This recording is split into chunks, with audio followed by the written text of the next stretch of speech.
Hello everyone, बेटा start कर रहे हैं हम लोग आज का lecture cell cycle cell division और ये लेक्चर नंबर 2 है। क्या आप मुझे सुन पा रहे हैं और देख पा रहे हैं? फटाफट से चैट में ओके थम्स अप का साइन बना दीजिए और लेक्चर को स्टार्ट कर रहे हैं। क्या मैं विजिबल हूं? बता दीजिए जल्दी से।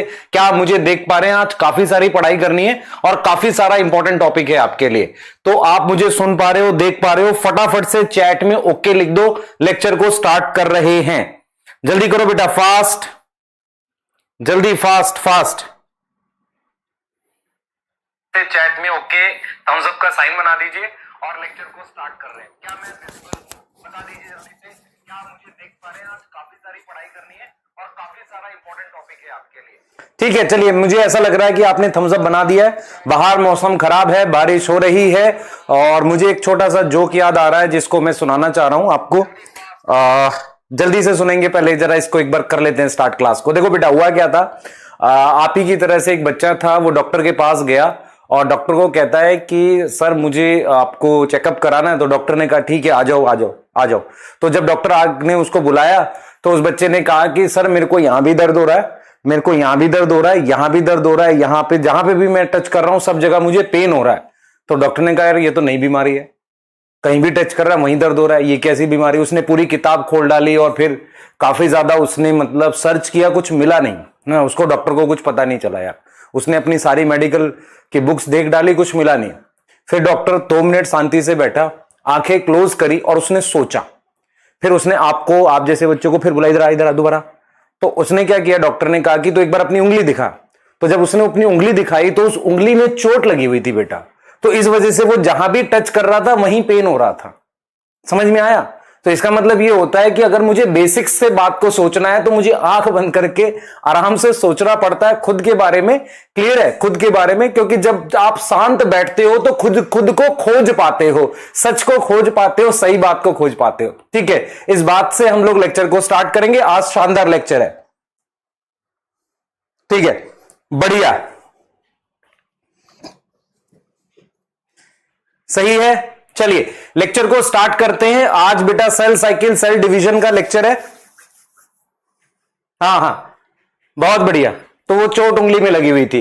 तो जब हम बेटा शांति से बैठते हैं और आंख बंद करते हैं, खुद के बारे में सोचते हैं, तो हमें पता चलता है कि काफी सारी चीजें क्या है, हाँ काफी सारी चीजें ऐसी हैं जिसके बारे में हमें सोचना चाहिए। ठीक है, चले, बहुत बढ़िया, ठीक है। चलिए स्टार्ट करेंगे लेक्चर को। पीवाईक्यू मैंने आपको दे दिया था। पीवाईक्यू का सॉल्यूशन बेटा आपको इस वीक में मैं दे दूंगा। आप लाइब्रेरी में जाकर भी देख सकते हैं। आप में से बहुत सारे बच्चों को मैंने पीवाईक्यू की पीडीएफ अपलोड करा ली थी, आपने वो देखी होगी। क्लियर है? सही, बढ़िया बढ़िया, ठीक है। चलिए स्टार्ट करेंगे। आज का जो टॉपिक है बेटा, आज का जो टॉपिक है हमने जो लिया है, हम चैप्टर में फेजेस ऑफ सेल साइकिल के बारे में आपको पढ़ाने वाले हैं। ये जो चैप्टर हम पढ़ाते हैं, जो सेल साइकिल सेल डिवीजन जो चैप्टर पढ़ाते हैं, ये काफी सारे चैप्टर से मिलता है। कौन कौन से चैप्टर से मिलता है? ये जाकर प्लांट किंगडम से जुड़ेगा, बायोलॉजिकल क्लासिफिकेशन से जुड़ेगा और ये अगले साल जाकर जेनेटिक्स से जुड़ेगा और साथ के साथ ह्यूमन रिप्रोडक्शन, कम से कम 5 चैप्टर से जुड़ेगा। और इससे कितने क्वेश्चन आए थे नीट में? 3 से 4 क्वेश्चन इस साल भी आए थे। तो ये चैप्टर क्वेश्चन की वेटेज भी बहुत रखता है, एकदम तगड़ा चैप्टर है। दूसरा, इस चैप्टर के कहते हैं ना कि लिंकेज बहुत सारे चैप्टर से है, इसीलिए इस पूरी 11th-12th का ये सबसे इंपॉर्टेंट कॉन्सेप्ट वाइज चैप्टर है, इसीलिए इसे हमने ध्यान से पढ़ना। मेरी बात क्लियर हो गई? हाँ सर, हमने अभी तक जो एक लेक्चर पढ़ा है उसमें बहुत बेसिक सी बात करी थी, तो आपके लिए ये चैप्टर एक तरीके से फ्रेश स्टार्ट हो रहा है। तो बहुत ध्यान से अगर आप सुनेंगे तो आपको सारी बातें समझ आएंगी।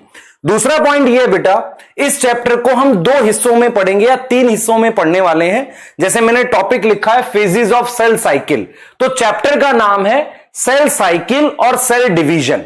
तो पहले ये सेल साइकिल के बारे में पढ़ाएगा और दोबारा फिर ये सेल डिवीजन के बारे में आपको पढ़ाएगा कि सेल साइकिल क्या होती है और फिर सेल डिवीजन कैसे करता है। 2 पार्ट में चैप्टर को पढ़ाया जाता है। तो आज का जो हमारा कॉन्सेप्ट है वो किस पर बेस्ड है? फेजेस ऑफ सेल साइकिल पर बेस्ड है। क्या हम रेडी हैं, तैयार हैं? बिल्कुल, लेक्चर को स्टार्ट कर सकते हैं। फेजेस ऑफ सेल साइकिल, पहले एक बार 2 पार्ट डिस्कस करते हैं, जल्दी आइए। हाँ, क्लियर है, क्लियर है, ठीक है, चलिए एक बार फटाफट से लास्ट क्लास का डोपा डिस्कस करेंगे जो मैंने आपको दिया था, फटाफट से डिस्कस कर लेते हैं। सेल थ्योरी किसने दी है बेटा?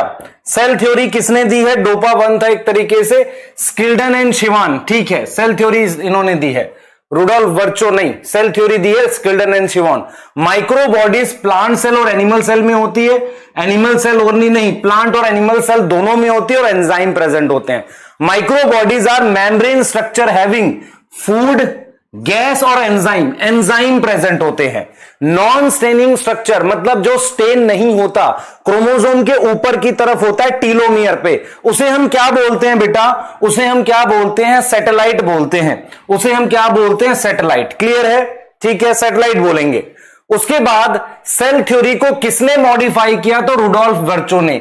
ईयर मेरे पास 1855 है। क्लियर है?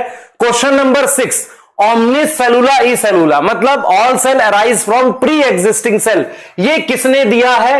ये दिया है मेरे पास किसने? रॉबर्ट हुक ने नहीं, रुडोल्फ वर्चो ने। तो 6 का फर्स्ट आ जाएगा। Number of arms in a telocentric chromosome, इधर देखें, मेटासेंट्रिक में टोटल आर्म कितनी होती है? 4 होती हैं। टीलोसेंट्रिक में यहां पर सेंट्रोमियर होता है, यहां पर, तो आर्म्स कितनी होंगी? 2। तो नंबर ऑफ आर्म्स कितनी आएंगी? 2। सेल साइकिल में क्या इन्वॉल्व नहीं होता? सेल की डेथ इन्वॉल्व नहीं होती, सेल डिवीजन होती है, डीएनए रेप्लिकेशन होती है, और हमारे पास क्या होती है? सेल ग्रोथ होती है। क्या आपको मेरी बात समझ में आ रही है?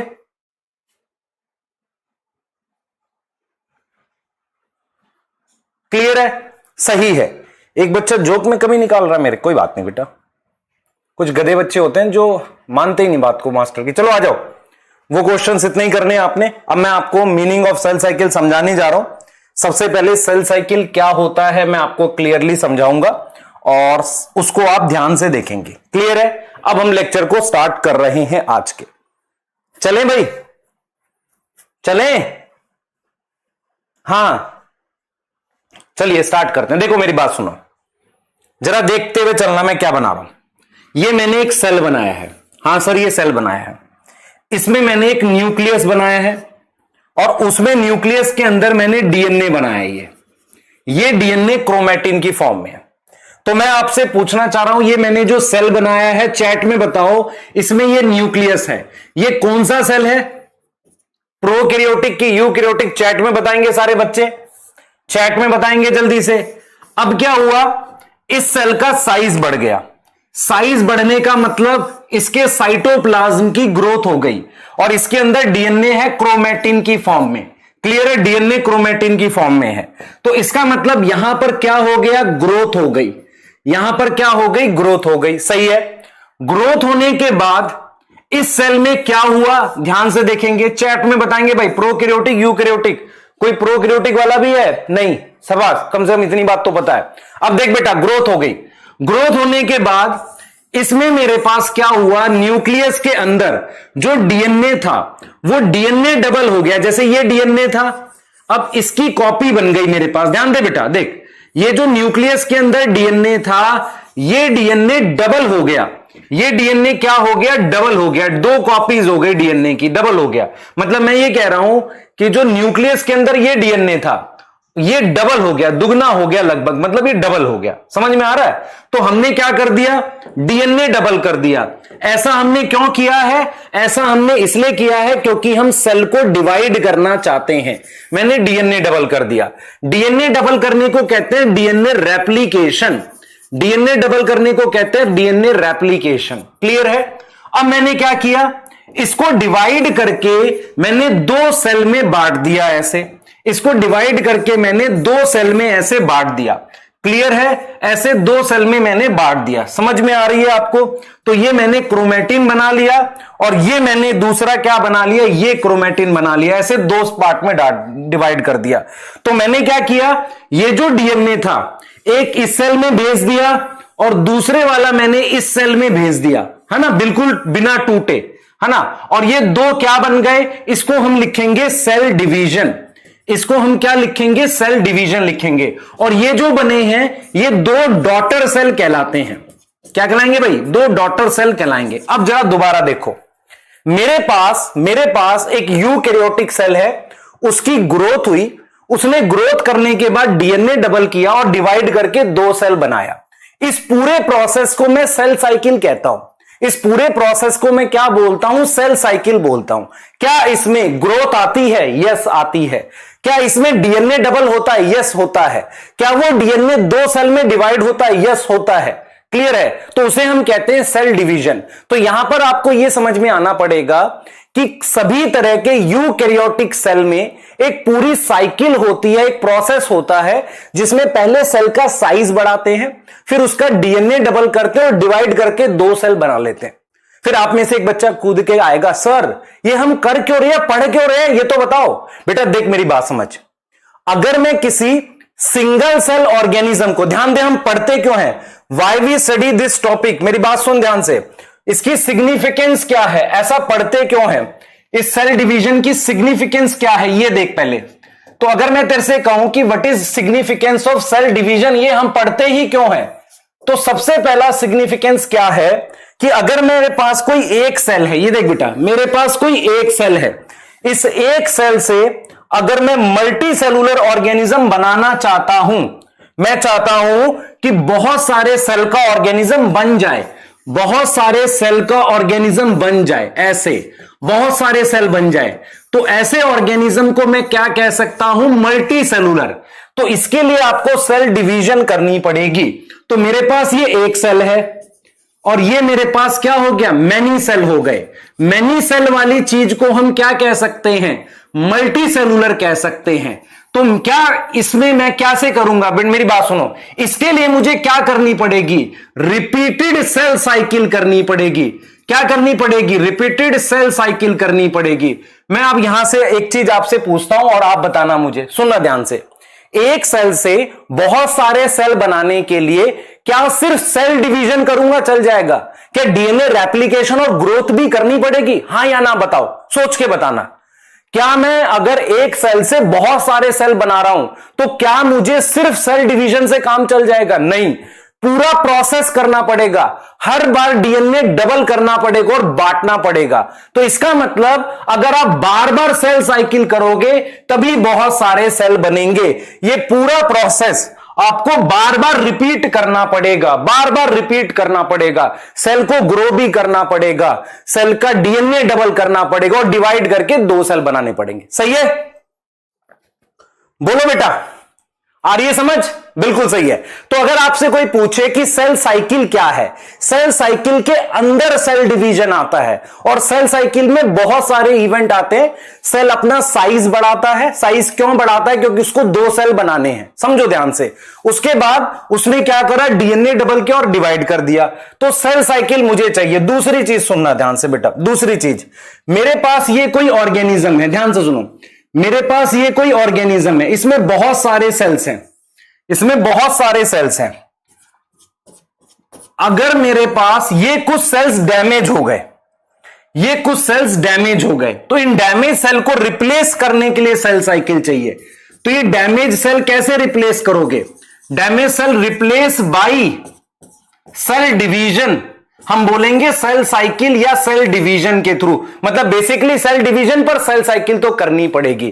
तो अगर आपसे कोई पूछे what is cell cycle, what is cell cycle, तो सेल साइकिल एक कोऑर्डिनेटेड इवेंट है। कोऑर्डिनेटेड का क्या मतलब होता है कि सब कुछ एक कोऑर्डिनेशन में होगा। जैसे मान लो आप खाना कैसे खाते हो, खाना ऐसे रोटी तोड़ते हैं, ठीक है, फिर मुंह में डालते हैं, फिर चबाते हैं, फिर खाना ऐसे अंदर जा रहा है ना, आपका यहां से एलिमेंट्री कैनाल से ईसोफेगस से जा रहा है, पूरा एक इवेंट है ना। ऐसा थोड़ी है कि आपने रोटी तोड़ी या चबाना शुरू कर दिया, भाई सीक्वेंस है ना एक। ऐसे ही क्या है, सारा प्रोसेस एक के बाद एक होता है, सेल ग्रोथ, डीएनए डबल होना, सेल डिवाइड होना, इसे हम क्या बोलते हैं बेटा, कोऑर्डिनेटेड इवेंट बोलते हैं। क्या बोलेंगे, कोऑर्डिनेटेड इवेंट बोलेंगे। तो अगर मैं आपसे कहूं व्हाट इज सेल साइकिल, तो सेल साइकिल क्या है, it is coordinated event which involve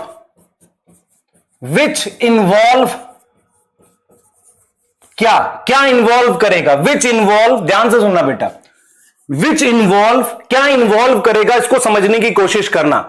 तो it is a coordinated event which involve cell growth करनी है, डीएनए रेप्लिकेशन करनी है, and division of intact genome, जो डीएनए आपने डबल किया है, इसको बिल्कुल बिना टूटे दोनों सेल में बांटना। इंटैक्ट का मतलब होता है बिना टूटे, जीनोम मतलब डीएनए, तो बिना टूटे उस डीएनए को डिवाइड करना इनटू 2 डॉटर सेल। किसमें? 2 डॉटर सेल में। इसे हम क्या बोलते हैं? सेल साइकिल बोलते हैं। क्या मेरी बात समझ में आई है? बता दो जल्दी से, क्या इतना क्लियर है? तो सेल साइकिल क्या है? एक कोऑर्डिनेटेड इवेंट जिसमें क्या क्या इन्वॉल्व है? सेल की ग्रोथ, डीएनए डबल होना और बिना टूट फूट हुए उस डीएनए को 2 सेल में बांटना। इंटैक्ट का मतलब होता है बिना टूटे हुए। क्लियर है? बता दो जल्दी से। एक कह रहा पोल, अबे पिटाई खाएगा। पोल क्या करेगा? अभी पोल क्या करेगा? मैंने क्वेश्चन दिया है भगवान। हां लिखना है, बिल्कुल लिखना है। लिखने दो सर, लिख लो। जीनोम का मतलब डीएनए, पूरा सेल का डीएनए जीनोम कहलाता है। हां बढ़िया सर। प्रीवियस स्लाइड पहले इतना लिख ले, प्रीवियस दिखा रहा हूं। देख बेटा, सबसे पहली स्लाइड तेरे पास ये थी, ये सेल साइकिल है, ठीक है। दूसरी स्लाइड ये थी, what is significance of division. Single cell को मल्टी सेलुलर बनाना, डैमेज को क्या करना? सेल को रिप्लेस करना। दूसरा ग्रोथ ऑफ ऑर्गेनिज्म। तुम्हारी ग्रोथ कराने के लिए भी क्या है? सेल डिवीजन, सेल साइकिल चाहिए। क्लियर है? उसके बाद ये है। आप बताओ जरा, आपने ये लिख लिया? बताओ, ये बना लिया? जल्दी से बना लो पहले तो इसे, सबसे पहले इसे बना लो, सबसे पहले इसे बना लो। सर आप समय दिया करो, जल्दी बना ले, पिटाई खाएगा। अच्छा सुन, एक चीज और खास बात है तुम्हारे लिए बेटा, चैप्टर वाइज शॉर्ट नोट्स बनाता हूं मैं और आपको दूंगा। आज आपको सेल साइकिल, सेल डिवीजन के शॉर्ट नोट मिल जाएंगे। What is short note? एक अच्छे से लिखे हुए नोट्स है जो मैंने टाइप ही करके खुद से बनाए हैं, वो मेरे नोट्स हैं, ठीक है। और उसमें मैंने चैप्टर को 2 से 3 पेज में समराइज कर दिया है।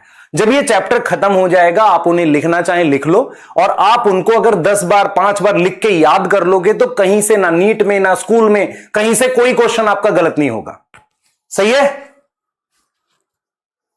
ठीक है, आ जाओ अगला ले लो।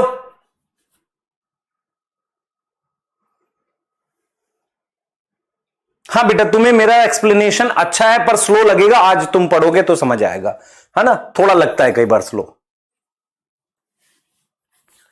लिख लिया? हाँ, सेल वाले चैप्टर की भी मैं दे दूंगा आपको, मतलब इस वीक के एंड में आपको दे दूंगा। हाँ ठीक है, सही है। It is a cord. आपको पीवाईक्यू मैंने पीडीएफ की फॉर्म में दे दिए हैं। उन पीवाईक्यू के सॉल्यूशन या तो मैं आपको दे दूं, नहीं तो आप वहां लाइब्रेरी में से भी देख सकते हो। इंटैक्ट का मतलब बहुत, जो चीज टूटी ना हो। इंटैक्ट का मतलब टूटी भी ना होना। आओ मेरी बात सुनो। अगर मैं आपसे कहता हूं, ध्यान सुनेंगे, मैं आपसे कहता हूं what is feature of cell cycle. सबसे पहले सेल साइकिल का फीचर है ये कोऑर्डिनेटेड इवेंट होता है। What is meaning of coordinated? मतलब कोऑर्डिनेटेड इवेंट का मतलब सीक्वेंस फिक्स होते हैं इसके क्या होते हैं? सीक्वेंस ऑफ इवेंट्स वो फिक्स है। ऐसा नहीं है कि डीएनए डबल बाद में होगा, सेल डिवाइड कर जाएगा, वो फिक्स है। दूसरा, it is under genetic control. Under genetic control का क्या मतलब हुआ, अभी बता देते हैं। भाई मेरे पास किसी भी सेल को अगर आप देखोगे तो इसमें न्यूक्लियस होता है, इसमें ये डीएनए होता है, इनके अंदर बहुत सारी जीन्स होती हैं। जीन्स क्या होती हैं? जो काम करती हैं। सुन ले ध्यान से, हमारे पास क्या होता है बेटा, सेल साइकिल के सारे इवेंट जीन्स के थ्रू कंट्रोल होते हैं। अगर सेल साइकिल में कंट्रोल खत्म हो जाए तो बता सकते हो कौन सी बीमारी होगी, कौन सी डिजीज होगी?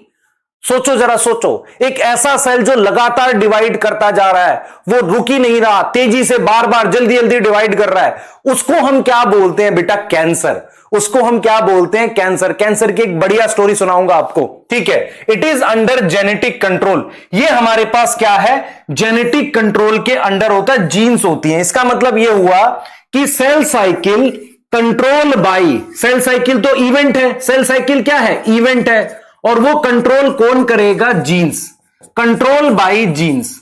और कैंसर में क्या होता है? कैंसर में क्या होता है? वो कंट्रोल खो जाता है, कैंसर में वो कंट्रोल लॉस हो जाता है। तो उससे क्या होता है बेटा? कंट्रोल लॉस होने से क्या होता है? सेल अनकंट्रोल वे में डिवाइड करने लगता है। तो उसके लिए क्या कर सकते हैं? कंट्रोल ठीक कर सकते हैं। ये देख जरा, ये देख, ऐसा कुछ हो गया। ये एक सेल था, देख बेटा ध्यान से सुन, ये सेल था, इस वाले ने कंट्रोल लॉस कर दिया, लॉस करके खूब सारे सेल बना दिए। अब क्या मैं एक एक सेल को पकड़ के उसका कंट्रोल ठीक करूं? नहीं कर सकते। तो कैंसर का सिर्फ एक इलाज होता है, इन सेल्स को मार दो जिसमें ये कंट्रोल लॉस हुआ है। कैसे मारते हैं? रेडिएशन के थ्रू। यही कर सकते हैं हम लोग, सही है। जैसे मान लो ये 3 सेल है तुम्हारी बॉडी के, इस सेल से ये वाले सेल बने हैं, इनका कंट्रोल लॉस हो गया है, इनका कंट्रोल लॉस हो गया, ये सेल्स बने हैं। अब इसका एक ही इलाज है, ये अनकंट्रोल वे में डिवाइड करे, कैंसर के सेल हैं, इसका एक ही इलाज है, इन सेल्स को मार दो। पर क्या होता है, कई बार हम क्या करते हैं, जब इन्हें मारने जाते हैं ना, तो हम क्या करते हैं बेटा, इनको तो मार पाते हैं, कुछ सेल्स तब भी रह जाते हैं। मान लो ये 2-4 रह गए, इसके बाद क्या होगा? आप मान लो कैंसर का इलाज करा लिया, हमने क्या करा, उस पर्सन को रेडिएशन देके ठीक कर दिया, लेकिन क्या हुआ, हमने सिर्फ इतने सेल मारे, ये वाले अभी भी रह गए। तो कुछ साल के बाद ये भी अनकंट्रोल डिवाइड करेंगे और कैंसर वापसी आता है। समझ आया नहीं आया? सर इसे भी मार दें, ऐसे तो पूरे ह्यूमन को ही मार दे, है ना, कैंसर इतनी सी जगह में उसका हाथ ही काट दे। नहीं, ऐसा नहीं करते।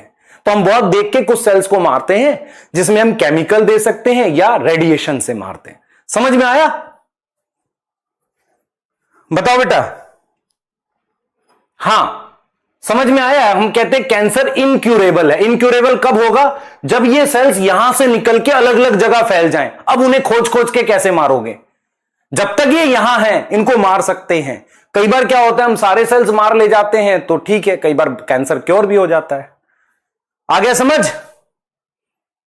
कैंसर में लॉस कैसे होता है? कंट्रोल म्यूटेशन होती है, वो हम आगे बात करेंगे। तीसरा आ जाओ बेटा, it is under genetic control, है ना, सीक्वेंस ऑफ इवेंट है। और हम क्या करते हैं बेटा, सेल साइकिल हम स्टडी करते हैं यूकैरियोटिक सेल में, स्टडी इन यूकैरियोटिक सेल। क्या मेरी बात समझ में आ रही है ना? प्रोकैरियोटिक में नहीं पढ़ते, ठीक है। पता कैसे लगाया बेटा? कैंसर की स्टडी नहीं करा रहा हूं। अगर तुम्हें कैंसर से रिलेटेड कोई बात कम समझ में आई, छोड़ दो, चैप्टर में नहीं है। तुम्हें क्या ये वाली बातें समझ में आ रही हैं कि सेल साइकिल के फीचर क्या हैं? उनमें 4 इवेंट है, 3 इवेंट है मान लो, तो वो कोऑर्डिनेटेड है। दूसरा, सेल के अंदर जीन्स होती हैं जो उसे कंट्रोल करती हैं। तीसरा, सेल साइकिल किसमें स्टडी करते हैं? हम यूकैरियोटिक सेल में स्टडी करते हैं। बताओ जल्दी से, बोलो बेटा।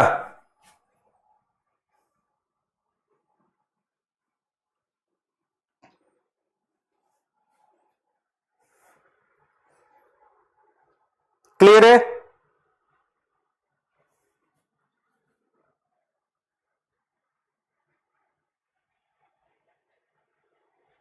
जल्दी बताओ। हाँ हाँ, सही है ना? अरे सही है, बढ़िया है, यहां तक ठीक है। आजा आजा, आगे चल, आगे चल। प्रोकैरियोटिक सेल में सुन ध्यान से बेटा, मैं तेरे को क्या बोल रहा हूं, सुन ध्यान से। प्रोकैरियोटिक सेल में सेल डिवीजन होती है, पर प्रॉपरली सेल साइकिल के फेजेस नहीं होते, क्योंकि प्रोकैरियोटिक सेल में न्यूक्लियस नहीं होता, तो प्रॉपर सेल साइकिल के फेज नहीं होते। वो फेज मैं बताने जा रहा हूं। तो सेल साइकिल के जो इवेंट्स हैं वो मैं किसमें पढ़ाता हूं? सिर्फ यूकैरियोटिक सेल में। प्रोकैरियोटिक सेल का भी डीएनए डिवाइड करता है, पर उसमें प्रॉपर तरीके से जैसे न्यूक्लियस की डिवीजन होती है ऐसा नहीं होता, इसलिए सेल साइकिल में प्रोकैरियोटिक सेल में नहीं कंसीडर करता।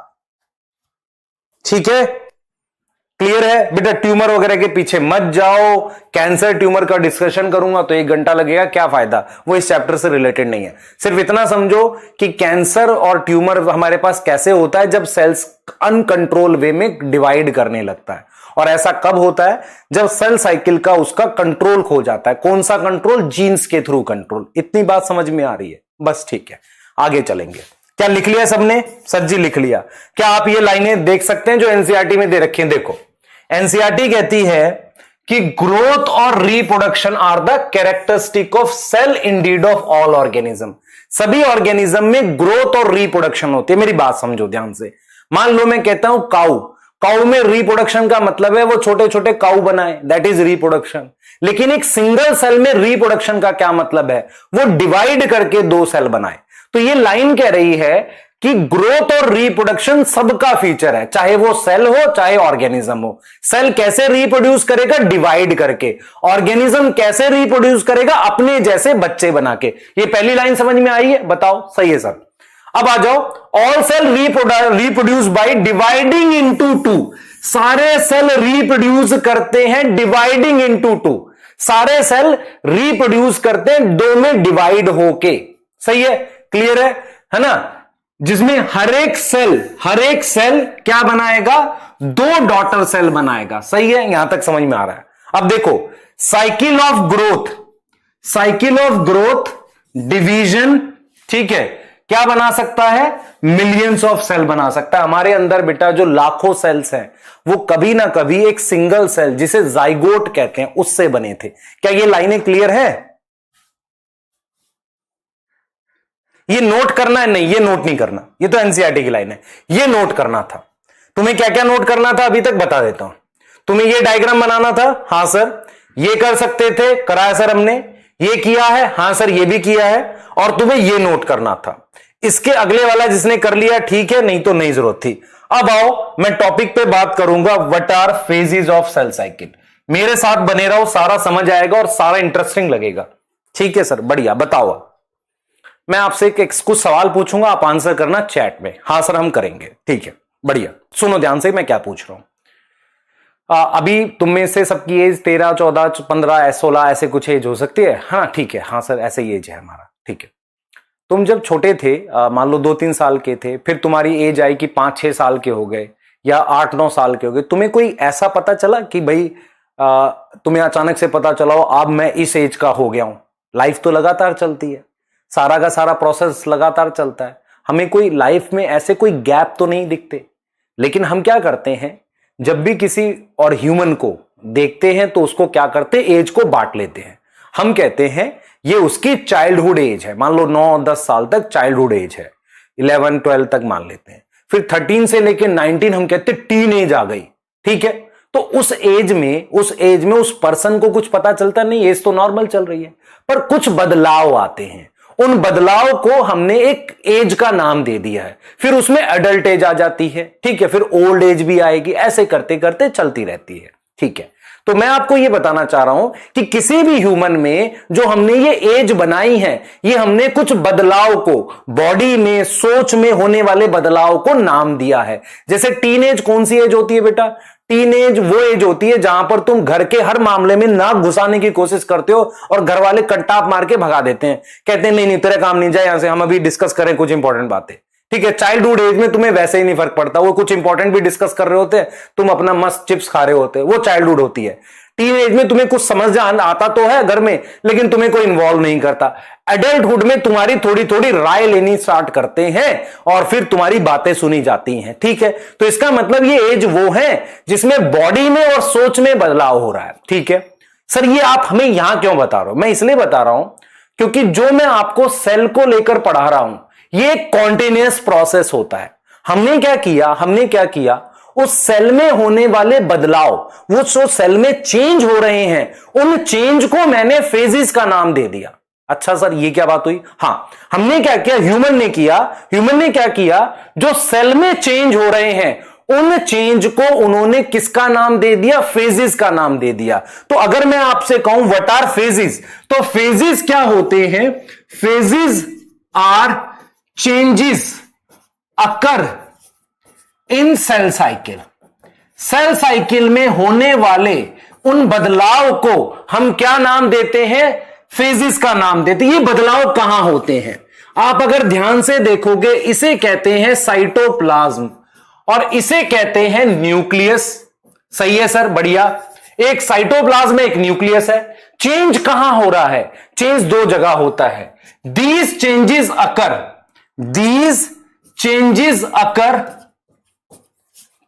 अकर इन ए साइटोप्लाज्म, साइटोप्लाज्म में होंगे। बी न्यूक्लियस, दो जगह बदलाव होंगे। क्या मेरी बातें क्लियर हो गई हैं? तो चेंज वगैरह कुछ नहीं होता, फेज वगैरह कुछ नहीं होता, हमने नाम दिए हैं। ठीक है, क्लियर है। अब मैंने ये देखा कि सबसे जरूरी फेज वो है जिसमें न्यूक्लियस और साइटोप्लाज्म का बंटवारा होता है, उसे हम कहते हैं सेल डिवीजन। तो हमने क्या किया, ध्यान से सुने बेटा, हमने क्या किया, सेल में होने वाले इवेंट को एक सर्कल से दिखाया, सेल साइकिल को एक सर्कल से दिखाया, एक बढ़िया गोला बनाया, इसको मैंने सेल साइकिल कह दिया। इसमें मैंने सबसे इंपॉर्टेंट इवेंट को, इसको मैंने नाम दिया एम फेज। एम फेज का क्या मतलब होता है? Cell division. क्या मतलब होता है? सेल डिवीजन होता है। समझ आ रहा है? तो इसका मतलब यह हुआ कि इस पॉइंट पर सेल ने डिवाइड करना स्टार्ट किया। देखो ध्यान से, इस पॉइंट पर सेल ने डिवाइड करना स्टार्ट किया और इस पॉइंट पर, ए पॉइंट पर स्टार्ट किया और बी पॉइंट पर दो सेल बन गए। तो इस फेज को क्या नाम देते हैं? M phase. मतलब क्या हुआ, किसी भी सेल में सबसे जरूरी फेज एम फेज है जिसमें सेल डिवाइड होता है, मतलब उसका न्यूक्लियस डिवाइड होता है और साइटोप्लाज्म डिवाइड होता है। तो एम फेज क्या है? जिसमें एक सेल डिवाइड करके दो सेल बना देता है। अब हमने कहा कि भाई ये सेल दोबारा ग्रो करेगा, फिर क्या करेगा? डीएनए डबल करेगा, फिर क्या करेगा? कुछ तैयारी करेगा, प्रिपरेशन करेगा। प्रिपरेशन करते हो ना एग्जाम में जाने से पहले, मस्त नहाकर कंघी करके जाते हो, दैट इज प्रिपरेशन कर रहा है। प्रिपरेशन करेगा और फिर से डिवाइड करेगा। तो ये जो गैप है, ये वाला, ये जो गैप है, दिस वन, ये पूरा जो गैप है यहां से यहां तक, इसको हमने नाम दिया बेटा, इसको हमने नाम दिया इंटरफेस। क्या नाम दे दिया हमने? इसको इंटरफेस का नाम दे दिया। क्या मेरी बात समझ में आ रही है? इसको हमने नाम दे दिया इंटरफेस। इंटरफेस, इतनी बात में कोई डाउट है? पहले बताओ। तो मैंने कहा कि देखो भाई, तेरी जो एज है वो दो ही में डिवाइड कर देता हूं। पहला, एक तेरी पढ़ाई की एज, एक बाकी की एज। ठीक है, बाकी की एज और पढ़ाई की एज, ऐसे करा। तो ऐसे ही मैंने क्या किया, सेल साइकिल को पहले दो फेजेस में डिवाइड किया। सबसे पहला फेज है जिसमें सेल डिवाइड करता है, इसे एम फेज कहते हैं। फिर इस बार इसमें एम फेज खत्म हो गया, अगले एम फेज आने तक में जितना भी उसने चेंजेस करे उसको क्या नाम दिया हमने? इंटरफेज दिया। क्या इतने बात में कोई डाउट है जो अभी तक पढ़ा है? बता दो। क्लियर है? ये कौन है? सेल किया है। दिलसाद कंटाक खाएगा, पूछ रहा है सेल किया है। अच्छा, नोट करो बेटा। बेटा प्रिपेयर क्या किया मैं बताऊंगा, अभी और बताऊंगा, पहले इतना नोट करो। कोई डाउट है? नहीं, लिखो, नोट करो जल्दी से, जल्दी करो, फास्ट।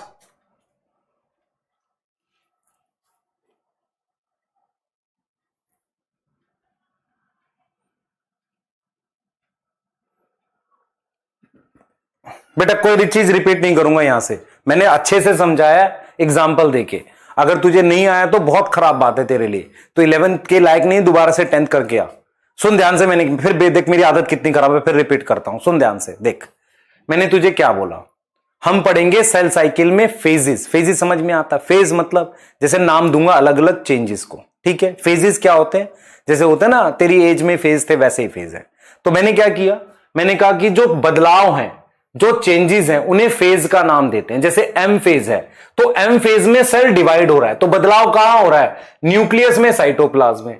ऐसे ही हमने एम फेज के अलावा जो भी टाइम लगता है उन सबको हमने इंटरफेज का नाम दे दिया। तो इसका मतलब यह हुआ कि मैंने क्या किया, सेल साइकिल को पहले दो फेज में डिवाइड कर दिया। एक सेल डिवीजन, सेल डिवीजन को मैंने क्या नाम दिया है बताओ जल्दी से? सर एम फेज का नाम दे दिया। दूसरा मैंने फेज लिखा इंटरफेज। इंटर का मतलब होता है बीच में, तो what is interphase? It is phase between two successive. Successive का मतलब एक के बाद एक, सक्सेसिव डिवीजन, दो लगातार होने वाली डिवीजन के बीच का, सेल डिवीजन के बीच के गैप को इंटरफेज कहते हैं। बताओ जल्दी से, इतना समझ आ गया? क्लियर है? अरे जल्दी बता बेटा। डीएनए और क्रोमैटिन में जो अंतर पूछ रहा है पुराने लेक्चर कर ले। ऐसे अगर करोगे ना कि हर क्लास में तुम्हें मैं पूरे 500 लेक्चर पढ़ाऊं, ऐसे जीवन में सिलेबस खत्म नहीं होगा, 11th में रहोगे। हां आ जाओ भाई, इतना लिख लो पहले जल्दी से, ध्यान से सुनेंगे। फेज, मान ले मैं तेरे को कहता हूं कि जैसे फेज का मतलब होता है कि मैं नाम रखूंगा अभी एम फेज। एम का मतलब सेल डिवीजन। सेल डिवीजन का क्या मतलब है? सेल डिवाइड कर रहा है। तो क्या क्या डिवाइड हो रहा है? न्यूक्लियस और साइटोप्लाज्म, ठीक है। उसके अलावा जो भी चेंजेस हैं वो किस में लिखे जाएंगे? इंटरफेज में लिखे जाएंगे। इतनी चीज समझ में आ रही है? इंटरफेज का मतलब है एक बार सेल डिवाइड किया, दोबारा मैं वहां तक गया, इंटरफेज। आओ जल्दी से इधर देखो, आप फिर से देखो। मैंने हेडिंग डाली, ध्यान से सुनना, मैंने हेडिंग डाली फेजेस ऑफ सेल साइकिल। सही है सर, बढ़िया हेडिंग, अच्छा सुंदर हेडिंग है, खूबसूरत हेडिंग है। इधर देख बेटा, ध्यान दे।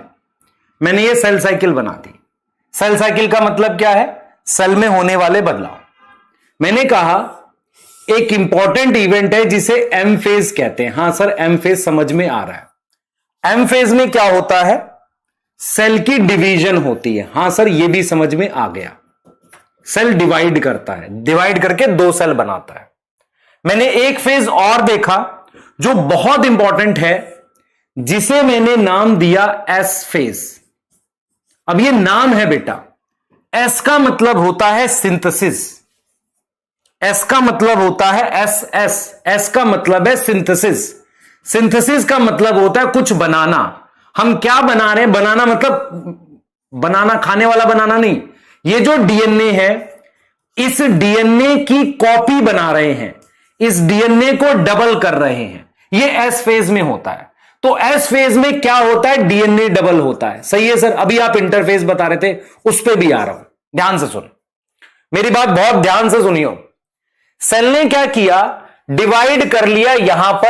यहां पर डिवीजन कंप्लीट हो गई। इस पॉइंट ए पर मेरे पास, सॉरी, इस पॉइंट बी पर मेरे पास दो सेल बन चुके हैं। हां सर, दो बन गए। हमने डिवाइड करके ऐसे दो सेल बना दिए। अब अच्छा, और यहां कितने सेल था? एक बड़ा सा एक सेल था। तो मैंने इसको डिवाइड करके ये दो सेल बना दिए, है ना? ठीक है। अब इन दोनों में से दोनों या कोई एक, उसका साइज बढ़ गया, ठीक है। अब वो डीएनए डबल करेगा। तो मेरा पॉइंट क्या है, समझो ध्यान से। मैंने एक बहुत इंपॉर्टेंट फेज बताया, एम फेज, जिसमें सेल डिवाइड करके दो सेल बनाता है। अब जब वो क्या करता है, कुछ समय के बाद, जैसे मान लो ये जो है बेटा, ये जो है, ये सुबह 10 बजे सेल डिवाइड किया है। 10 बजे डिवीजन कंप्लीट होके दो सेल बन गए। अब उसने क्या किया? शाम 5 बजे तक डीएनए रेप्लिकेशन स्टार्ट नहीं करी। वो क्या कर रहा था 5 बजे तक? मूवी देख रहा था सेल? नहीं, ग्रोथ कर रहा था। तो इसे हम बोलते हैं जीवन। जीवन का मतलब होता है गैप 1। किसके बीच का गैप? एम फेज और एस फेज के बीच का। मेरी बात सुने ध्यान से। सेल के अंदर सबसे इंपॉर्टेंट फेज एम फेज है। उसके अलावा एक और इंपॉर्टेंट फेज होता है एस फेज। अब क्या होता है, सेल ने सुबह डिवाइड किया है 10 बजे, दो सेल बना दिए। अब वो दोनों सेल, मान लो दोनों सेल सेल साइकिल कंटिन्यू कर रहे हैं, तो वो दोनों सेल अगर डीएनए डबल करना स्टार्ट करेंगे शाम 5 बजे, तो सुबह 10 बजे से शाम 5 बजे का जो गैप है उसे हम क्या बोलते हैं? जीवन। जीवन का मतलब होता है गैप 1। किसके बीच का गैप? गैप 1 बिटवीन किसके बीच का गैप? Cell division and DNA replication. क्या मेरी बात समझ पा रहे हो? तो जीवन का क्या मतलब हुआ? जीवन का मतलब हुआ पहला गैप। पहला गैप मतलब ये 10 बजे, यहां 5 बजा दिए इसने 5 बजा दिए, 5 PM कर दिए। तब तक सेल ने सिर्फ क्या किया? अपना साइज बढ़ाया। दोनों सेल ने क्या किया, अपना साइज बढ़ाया, इन दोनों ने साइज बढ़ाया, इसे कहते हैं गैप 1। ठीक है, अब क्या हुआ, अब दोनों सेल अगर डिवाइड करने वाले हैं तो दोनों सेल ने अपना डीएनए डबल कर लिया, या कोई एक सेल था मान लो, देखो मैं क्या कहना चाह रहा हूं, मान लो 2 सेल बने, ये सेल नहीं चाह रहा आगे डिवाइड करूं, ये चाह रहा है, ठीक है कोई बात नहीं, तो ये जो सेल है इसने अपना डीएनए डबल कर लिया, इसने अपना क्या कर लिया, डीएनए डबल कर लिया यहां पर न्यूक्लियस के अंदर, इस डीएनए को यहां डबल कर लिया। अब ये डीएनए डबल खत्म हुआ है, मान लो शाम कितने बजे, रात को 10 बज गए, रात के 10 बज गए, 12 बज गए मान लेते हैं रात के, इसने स्टार्ट किया 5 बजे, रात के 12 बज गए, चलो कोई बात नहीं। अब क्या होगा, अगली डिवीजन में मान लो ये रात के 10 बज गए, 10 PM लिख देता हूं, चलो अब इसने दोबारा डिवीजन स्टार्ट करी कुछ 6 घंटे के बाद, 6 बजे सुबह स्टार्ट करी, तो एक और गैप ले लिया ना, मतलब मैं ये कहना चाह रहा हूं सबसे इंपॉर्टेंट फेज एम फेज जिसमें सेल डिवाइड होता है, ठीक है, एक और इंपॉर्टेंट फेज जिसमें डीएनए डबल होता है। सेल डिवीजन के बाद डीएनए डबल करने के बीच में सेल काफी सारे काम करता है, उसे गैप 1 कहते हैं। और जब डीएनए डबल हो जाता है यहां पर G2 फेज आता है, इसे गैप 2 कहते हैं। तो व्हाट इज गैप 2, जीवन समझ में आया, गैप 2 क्या है, किसके बीच का गैप, गैप बिटवीन किसके बीच में, S phase and M phase, S और एम के बीच में, क्योंकि सेल साइकिल में डायरेक्शन है, सेल साइकिल में ऐसे डायरेक्शन है, तो इसके और इसके बीच में ये G1 है, इसके और इसके बीच में क्या है, G2 है। G1, S और G2 तीनों को मिलाकर इंटरफेज कहते हैं। तो G1 एक फेज है, एक S फेज है, डीएनए डबल होता है, एक G2 है, तीनों को मिला के हम क्या बोलते हैं, इंटरफेज बोलते हैं। क्लियर है, फिर से समझो इस बात को। तो मैंने आपको क्या समझाया, मैंने समझाया कि जो हम सेल में चेंजेस पढ़ रहे थे, ग्रोथ, डीएनए रेप्लिकेशन, उनको नाम देने का समय आ गया। सेल डिवीजन को एक नाम दे दिया, एम फेज, दे दिया कि नहीं, हां सर नाम दे दिया। उसके बाद जब उसने डीएनए रेप्लिकेशन स्टार्ट करी, टाइम लिया, उस टाइम में क्या कर रहा था, अपनी साइज बढ़ा रहा था, तो इसे मैंने गैप 1 बोला, ठीक है। फिर उसने क्या करा, डीएनए डबल कर लिया। अब डीएनए डबल करने के बाद वो तुरंत डिवाइड करने नहीं गया, उसने थोड़ा टाइम लिया, उसमें कुछ और तैयारियां कर रहा था, उसे बोल दिया गैप 2। तो G1 क्या है, पहला गैप M और S के बीच का, S और M के बीच में G2, इन तीनों को मिला के हम क्या बोलते हैं, इंटरफेज। इसीलिए पिछली स्लाइड में मैंने M फेज और इंटरफेज लिखा था। इंटरफेज के 3 फेज है, इंटरफेज के 3 फेज हैं, G1, S और G2। ये समझ में आ रहा है।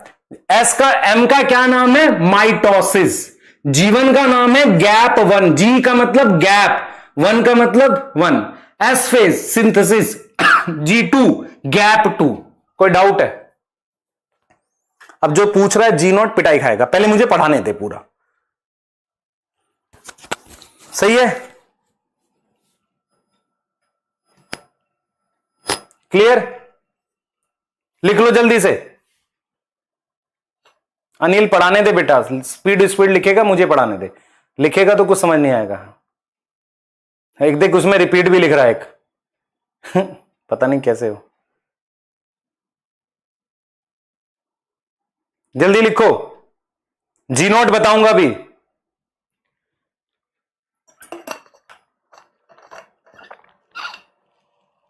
बेटा मैं सही स्पीड से पढ़ा रहा हूं, कृपया समझने की कोशिश करें। यदि आपको कुछ नहीं आता, सेल तो पता है, सेल डिवाइड करता है, ये भी पता है, डिवीजन को कहते हैं एम फेज। उसके बाद एक बार डिवाइड कर गया सेल, क्या तुरंत डिवाइड करेगा, नहीं, तो उसने जो भी टाइम लिया, इंटरफेज। अब इंटरफेज को भी 3 फेज में डिवाइड कर दिया, G1, S, G2, S में डीएनए डबल होगा, तो G1 क्या है, इसके और इसके बीच का गैप, गैप समझ में आता है, टाइम गैप है, और उसमें कुछ चेंजेस हो रहे हैं, और S और M के बीच को कह रहे हैं G2। हां ठीक है, चलो लिख लिया इतना। चलिए इस चित्र को देखो, क्या आप समझ पा रहे हो, हां सर समझ पा रहे हैं। M के बाद ये आपने G1 बताया, ये देखो ये M फेज है, हां सर, ये G1 है, ये S है और G2 है। सेल साइकिल को हिंदी में कहते हैं कोशिका चक्र, है ना, ठीक है, और उसमें आपके पास M है, G1 है, S और G2 है, ठीक है। M फेज में क्या है, क्या M फेज, अच्छा एक बच्चा पूछेगा सर इसमें पहला फेज क्या होगा, बेटा सुन ध्यान से, साइकिल में पहला दूसरा नहीं होता, किसी से भी कर सकते हैं, पर नॉर्मली हम क्या करते हैं, जीवन से स्टार्ट करते हैं। जीवन में पहले ग्रोथ होती है, फिर डीएनए रेप्लिकेशन होती है, फिर G2 में क्या होगा, तैयारी होगी और M में डिवाइड करेगा। तो अगर आपको सीक्वेंस दे रखा है, देख जीवन के बाद क्या आएगा S, फिर G2 और फिर आएगा M।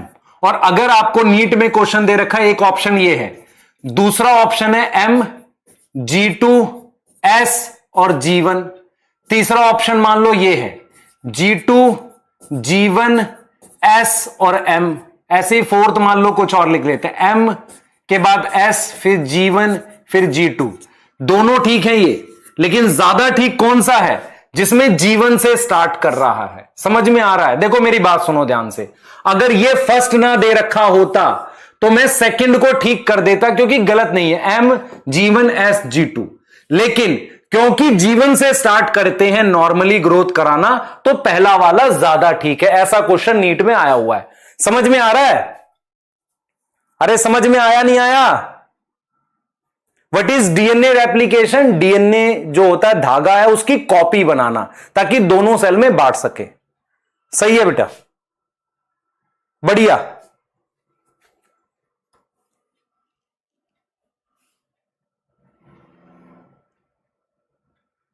यार ये तो मुझे उल्टा लिख रहा है बच्चा एक। अच्छा क्या बिगाड़ा भाई तेरा है नालायक? तूने भी मेरे पढ़ाए हुए बच्चे ड्रॉपर के देखे नहीं शायद, है ना, तभी तो लिख रहा है। हाँ ठीक है। हाँ, एक बहुत कम लोग हैं जिनके पढ़ाए हुए बच्चे हर एक मेडिकल कॉलेज में। तेरे घर के पास जो मेडिकल कॉलेज होगा वहां जाइयो और पूछो कि कौन पढ़ा हुआ है। मैं इसलिए बोल रहा हूं तेरे को कि ऐसा नहीं तू मुझे रिस्पेक्ट दे, मत दे, कोई दिक्कत नहीं, पर पढ़ ले, तेरे लिए काम का है। ठीक है, बहुत पेशेंस है मेरे में, टेंशन मत ले। ठीक है, आ जा इधर आ जा, पढ़ ले बेटा, कोई बात नहीं। दिक्कत ये तुझे नहीं पता, तू अपने लिए बुरा कर रहा है ना। आ जा। अब हम सेल साइकिल में क्या क्या पढ़ने वाले हैं, सुनो ध्यान से। अब हम सेल साइकिल में क्या क्या टॉपिक पढ़ेंगे, ध्यान से सुनो। हाँ हाँ बेटा, सेकंड गलत नहीं था, पर फर्स्ट के सामने गलत था। हाँ हाँ ठीक है, देख मेरी बात समझ ध्यान से बेटा। सेकंड में क्या लिखा है, M के बाद, अच्छा इसलिए गलत था, रुक जा मैं इसको ठीक कर दूं। हाँ एक मिनट ठीक कर देता हूं, ये G1 कर देता हूं, फिर यहां G2। अब ठीक है, हाँ M, G1, S, G2 अब कर दिया। दोनों ठीक है, पर ये ज्यादा ठीक है फर्स्ट। हाँ हाँ पढ़ ले बेटा, कोई बात नहीं। तुझे अभी पता नहीं थी इसलिए कह रहा हूं, नादान है तू। हाँ नादान है, अभी पढ़ पहले। ठीक है, हाँ चल ध्यान से सुन, कोई बात नहीं। इधर देख मैं क्या पढ़ाने वाला हूं, सुन ध्यान से। अब मैं क्या पढ़ाऊंगा, मैंने फेजेस पढ़ा दिए। मैंने आपको कौन कौन से फेजेस पढ़ाए, मैंने M पढ़ाया, G1 पढ़ाया, S पढ़ाया, G2 पढ़ाया। ठीक है, क्लियर है, समझ आया बेटा? हाँ ठीक है, समझो ध्यान से। हाँ हमारे पास क्या है, इस चीज को समझना, इस चीज को समझना। हमारे पास क्या है जो मैं आपको बताने वाला हूं, और वो ये है बेटा, वो ये है हमारे पास जो मैं आपको बोलने वाला हूं कि जब मैं आपको फेजेस ऑफ सेल साइकिल पढ़ाऊंगा तो इसमें 3 टॉपिक पढ़ाऊंगा। सबसे पहले मैं पढ़ाऊंगा कि हर फेज में कितना टाइम लगता है। जैसे मान लो मैं आपसे पूछता हूं, मान लो ये जो सेल है ये ह्यूमन का सेल है, और ये वाला सेल मान लो किसी और ऑर्गेनिज्म का है, प्लांट का सेल है। क्या दोनों की सेल साइकिल का सेम समय होगा? नहीं हो सकता। हो सकता है इसकी पूरी सेल साइकिल 2 दिन में कंप्लीट हो, 48 घंटे में, या 24 घंटे में कंप्लीट हो। ये प्लांट सेल की सेल साइकिल हो सकता है 12 घंटे में कंप्लीट हो। तो जब अगर इन दोनों सेल की सेल साइकिल का टाइम अलग है तो उनके फेजेस के टाइम भी तो अलग अलग होंगे। मेरी बात समझ में आई नहीं आई? दोबारा बता देता हूं, सुन ध्यान से। हमारे पास क्या होता है, परसेंटेज वाइज हर एक फेज का टाइम फिक्स है। समझ इस बात को। जैसे मान ले मैं कहता हूं कि ये जो 4 फेजेस लिखे हैं, परसेंटेज वाइज सबकी परसेंटेज फिक्स है कि 10% टाइम ये लेगा, 40% ये लेगा, 50% ये लेगा, ऐसे टाइम फिक्स है।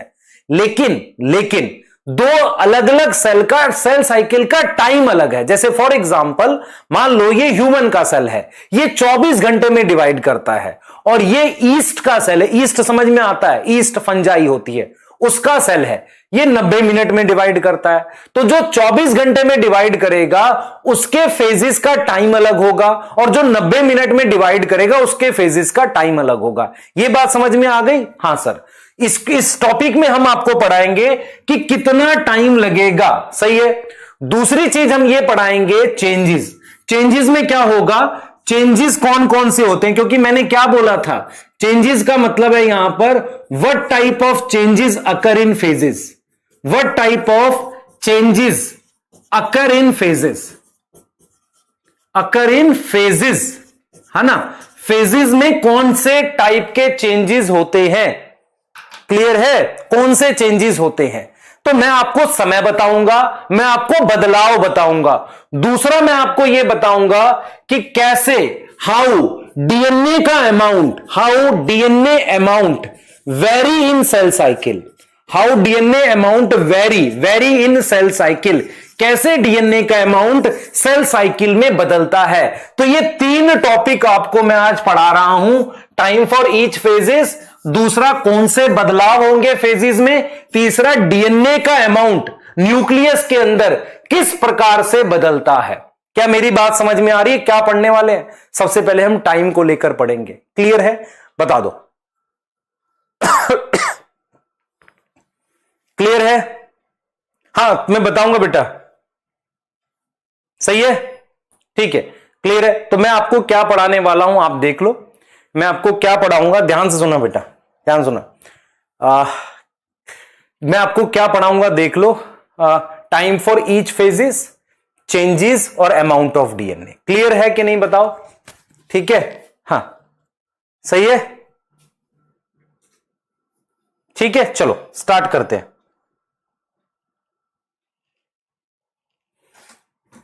स्टार्ट करें, चलो करते हैं, ध्यान से देखो, आ जाओ।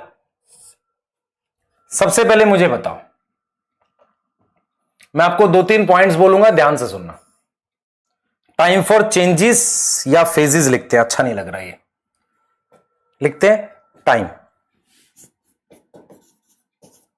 फॉर फेजेस, ठीक है, ये बात कर रहे हैं हम, क्लियर है? टाइम फॉर फेजेस, ये हमने बात कर ली, क्लियर है? ठीक, अब जो मैं बोलने वाला हूं वो सुनना ध्यान से, बहुत ध्यान से, जो मैं बताऊंगा वो सुनेंगे आप, ठीक है। हम बात कर रहे हैं टाइम फॉर फेजेस का, फेजेस के टाइम की बात कर रहे हैं, क्या क्या लगेगा। पहली बात देखो, ये ह्यूमन है, ये प्लांट है, समझने की कोशिश करना, ठीक है। सबसे पहले ये यहां पर रूट सेल है, इसमें लीफ सेल होंगे, मान लो इसके स्किन सेल हैं, कहीं पर लिवर के सेल होंगे। अब मैं जो आपको बात बोलूंगा समझो। सबसे पहली बात, एक ही ऑर्गेनिज्म के 2 अलग अलग सेल का टाइम भी अलग अलग होता है। जैसे आपकी बॉडी में ब्लड सेल तेजी से डिवाइड करते हैं, और कुछ सेल्स हैं जो बहुत स्लो डिवाइड करते हैं, और कुछ सेल डिवाइड ही नहीं करते। समझ में आ रहा है? जैसे न्यूरॉन। तो मैं आपको यह कहूंगा कि एक ही ऑर्गेनिज्म में 2 अलग अलग सेल का डिवाइड करने का समय भी अलग अलग होता है। कुछ जगह फास्ट डिवीजन होती है और कुछ जगह स्लो डिवीजन होती है। तो मैं इस बात को लिख सकता हूं कि इन सिंगल ऑर्गेनिज्म लिख सकते हैं इस बात को, 2 different cell take different time. कोई फास्ट होगा, कोई स्लो होगा। जैसे ब्लड सेल फास्ट डिवाइड करते हैं, सही है। दूसरी बात, अगर मैं ह्यूमन को प्लांट से कंपेयर करूं तो उसमें भी टाइम अलग होगा। मतलब क्या होगा, 2 डिफरेंट ऑर्गेनिज्म, मतलब प्लांट और इसमें 2 different organism also have different time. तो हमने क्या किया, हमने ह्यूमन के लिए हमने क्या किया बेटा, फॉर ह्यूमन हमने ऐसे सेल ले लिए, हमने लिए सेल इन कल्चर। कल्चर क्या होता है, इसके पीछे कहानी सुनाता हूं, ध्यान से सुनना। कल्चर का क्या मतलब होता है, कल्चर का मतलब होता है ये मेरे पास एक पेट्री प्लेट है। पेट्री प्लेट का मतलब एक प्लेट है ऐसे, इसमें मैंने खाना डाल रखा है, इसे कहते हैं आर्टिफिशियल मीडियम। इस आर्टिफिशियल मीडियम में अगर आप ह्यूमन का सेल ले लोगे और वो सेल डिवाइड करके और सेल बना रहा है, तो इसे हम कह रहे हैं कि ह्यूमन का सेल कल्चर में डिवाइड कर रहा है। तो for human cell in culture मेरे पास सेल साइकिल 24 घंटे की है। मतलब मैं ये जो 24 घंटे लिख रहा हूं, ये मेरे पास स्किन सेल का नहीं है, लीवर सेल का नहीं है। एक मीडियम के अंदर अगर मैं ह्यूमन सेल ग्रो करता हूं, वो 24 घंटे की सेल साइकिल शो करता है। इस 24 घंटे में एम फेज है, G1 फेज है, एस फेज है और G2 फेज है। चारों की बात मुझे करनी है। मैं आपको फिर रिपीट कर रहा हूं, एक ऑर्गेनिज्म के दो सेल अलग अलग टाइम लेंगे, होता ही है। कोई सेल तेज डिवाइड करेगा, दो अलग अलग ऑर्गेनिज्म के सेल भी अलग टाइम ले लेते हैं। ह्यूमन के लिए एनसीईआरटी ने बताया है कि अगर ह्यूमन सेल को किसी मीडियम में ग्रो करो, कौन से सेल होते हैं बेटा? वो कैंसर सेल है। मैं आपको एक चीज बताता हूं, 1951 की बात है, 1951 की। हमारे पास 1951 की बात है।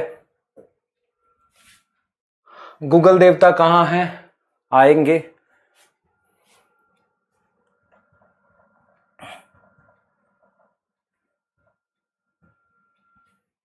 ठीक है, ये खास तरह के सेल्स हैं, कैंसर में ग्रो करते हैं। इन्हें कहते हैं हीला सेल्स। ये जो सेल्स हैं इन्हें हीला सेल्स कहते हैं। एक लेडी थी हेनरिटा लैक, सुनना ध्यान से, एक लेडी थी हेनरिटा लैक, उसको एक कैंसर हुआ था 1951 में। ठीक है, उस लेडी के जो कैंसर के सेल्स थे उनको आज तक ग्रो करते चले आ रहे हैं, लगातार ग्रो करते करते। मतलब ऐसा नहीं कि नंबर बहुत बढ़ गया, हटा देते हैं फिर दोबारा से डिवाइड कराते हैं कल्चर में। उन सेल्स को कहते हैं नाम हीला, HELA। उस लेडी का नाम था हेनरिटा लैक। आप समझो हीला की स्टोरी क्या है बेटा? आप अगर ध्यान से देखोगे, ये लेडी है हेनरिटा लैक, ये रही। आ जाएगा कुछ? आ जाएगा। हेनरिटा लैक, चलो कोई नहीं, आ रहा है नहीं आ रहा, चलो। ये लेडी है हेनरिटा लैक, इसके कैंसर के सेल्स हैं 1951 से 1951 से अभी तक ग्रो कर रहे हैं। उसी का टाइम एनसीईआरटी ने 24 घंटे लिखा हुआ है, अगर आप चेक करोगे तो मिल जाएगा। क्लियर है? तो ये वो सेल्स हैं जो कैंसर के सेल्स को हम ग्रो कर रहे हैं, अभी तक उसे ग्रो करते जा रहे हैं। 24 घंटे की उसकी सेल साइकिल है। और अगर मैं चारों फेज की बताऊंगा, तो G1, S, G2 और M चारों फेज के टाइम अलग अलग हैं। देखो ध्यान से, G1 जो है वो 8 से 12 घंटे का है 24 में से। S फेज जो है वो 6 से 8 घंटे का है। G2 फेज 3 से 4 घंटे का है और M फेज सिर्फ 1 घंटे का होता है। टोटल अगर आप ध्यान से देखोगे 95% टाइम कौन ले गया? इंटरफेज ले गया। और सिर्फ ये 5% टाइम लेता है डिवाइड करने में। समझ में आया नहीं आया? मैं टाइम की बात कर रहा हूं। अगर मेरे पास कोई सेल मिले जो 24 घंटे में डिवाइड करता है, उसका G1 फेज इतने टाइम का होगा, S फेज इतने टाइम का, G2 फेज इतने का और M फेज इतने टाइम का। M फेज सिर्फ 5% टाइम लेता है, बाकी के फेज ज्यादा टाइम लेते हैं। कुछ आया समझ? बेटा मत लिखो कुछ BTS बच्चे, I don't like all this, है ना, वो उसकी जरूरत नहीं है मुझे, है ना। समझ में आया?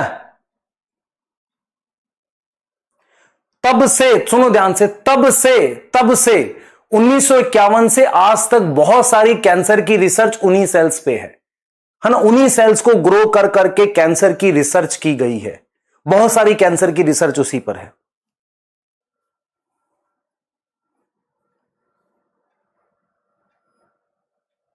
क्लियर है? हाँ, क्लियर, ठीक है। इसके अलावा एनसीईआरटी ने ईस्ट सेल भी दिया है। ईस्ट सेल दिया है। ईस्ट सेल क्या होता है बेटा? ऐसे होता है ईस्ट, देख इस तरीके से ईस्ट होता है। इसका सेल डिवाइड करता है 90 मिनट में। इसका सेल क्या करता है? Divide in 90 minute. तो आपको यह समझ में आएगा कि सेल साइकिल में मेरे पास दो फेजेस हैं, एक है एम फेज जो टोटल सेल साइकिल का कितना टाइम लेते हैं 5% टाइम, और दूसरा मेरे पास है G1 plus S plus G2 जिसे आप इंटरफेज कहते हो। ये मेरे पास कितना टाइम लेता है 95% टाइम। ईस्ट में ईस्ट का सेल जो है वो 90 मिनट की सेल साइकिल है बेटा, उसकी सेल साइकिल 90 मिनट की है। तो आप अगर उसका एम फेज देखोगे तो 4-5 मिनट का आएगा, सही है कि नहीं। इतना हो गया हमारे को टाइम के लिए पढ़ना है कि भाई टाइम कितना लगेगा। सबसे ज्यादा टाइम किसमें लगता है G1 में, फिर किसमें लगेगा S में, फिर किसमें लगेगा G2 में, सबसे कम समय किसमें लगेगा एम फेज में। क्लियर है बेटा। सेल अभी तक क्यों डेड नहीं हुआ, क्योंकि उसकी एक स्पेशल फीचर है, वो डिवाइड करते चला जा रहा है, वो कैंसर सेल की तरह है, इसलिए अभी तक डेड नहीं हुआ। उसमें खास फीचर्स हैं और इसलिए तो सारी रिसर्च उसी पर है। कभी आपको टाइम मिले तो हीला की, हेनरिटा लैक की आप बायोग्राफी के बारे में पढ़ेंगे, आपको मजा आएगा। ठीक है, ठीक है बेटा। सर वो लिखने दो, लिख ले बच्चे। न्यूरॉन बिल्कुल डिवाइड नहीं करता। जल्दी करो, अगला टॉपिक बता रहा हूं, चेंजेस। जल्दी करो जल्दी, अगला टॉपिक बता रहा हूं, चेंजेस।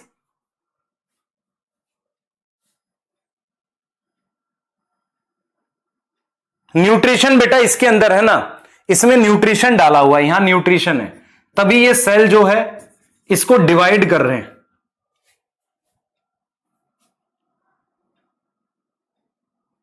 ठीक है, जल्दी करो बेटा, जल्दी करो। अब मैं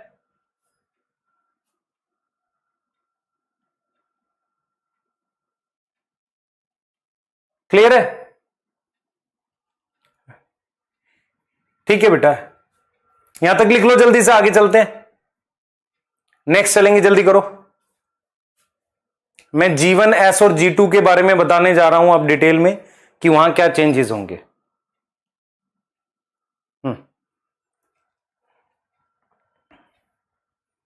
जल्दी बताओ बेटा, लिख लिया? लिख लो जल्दी से, आगे ये लिख लो अब। डन डन, चलो आगे चल रहे हैं। नेक्स्ट देखो, आजा बेटा इधर देख ध्यान से। मैंने तुझे यही पढ़ाया है, सेल साइकिल, ठीक। उसको मैंने दो फेजेस में डिवाइड किया। सबसे पहला फेज क्या है बेटा, बता जल्दी से। M phase. एम फेज में क्या होता है, सेल डिवीजन।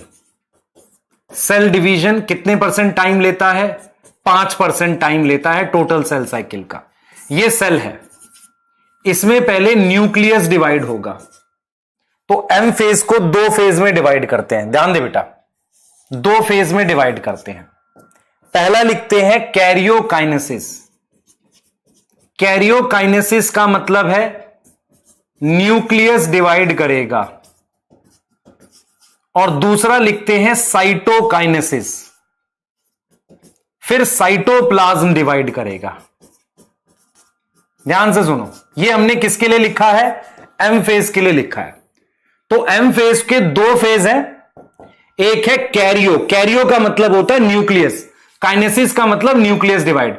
तो ऐसे मैंने न्यूक्लियस को डिवाइड कर दिया ऐसे, और फिर मैं क्या करूंगा, फिर मैं उसके साइटोप्लाज्म को डिवाइड कर दूंगा। देख बेटा, उसके बाद में क्या करूंगा, साइटोप्लाज्म को डिवाइड करके दो सेल बना दूंगा ऐसे, समझ, ये करूंगा।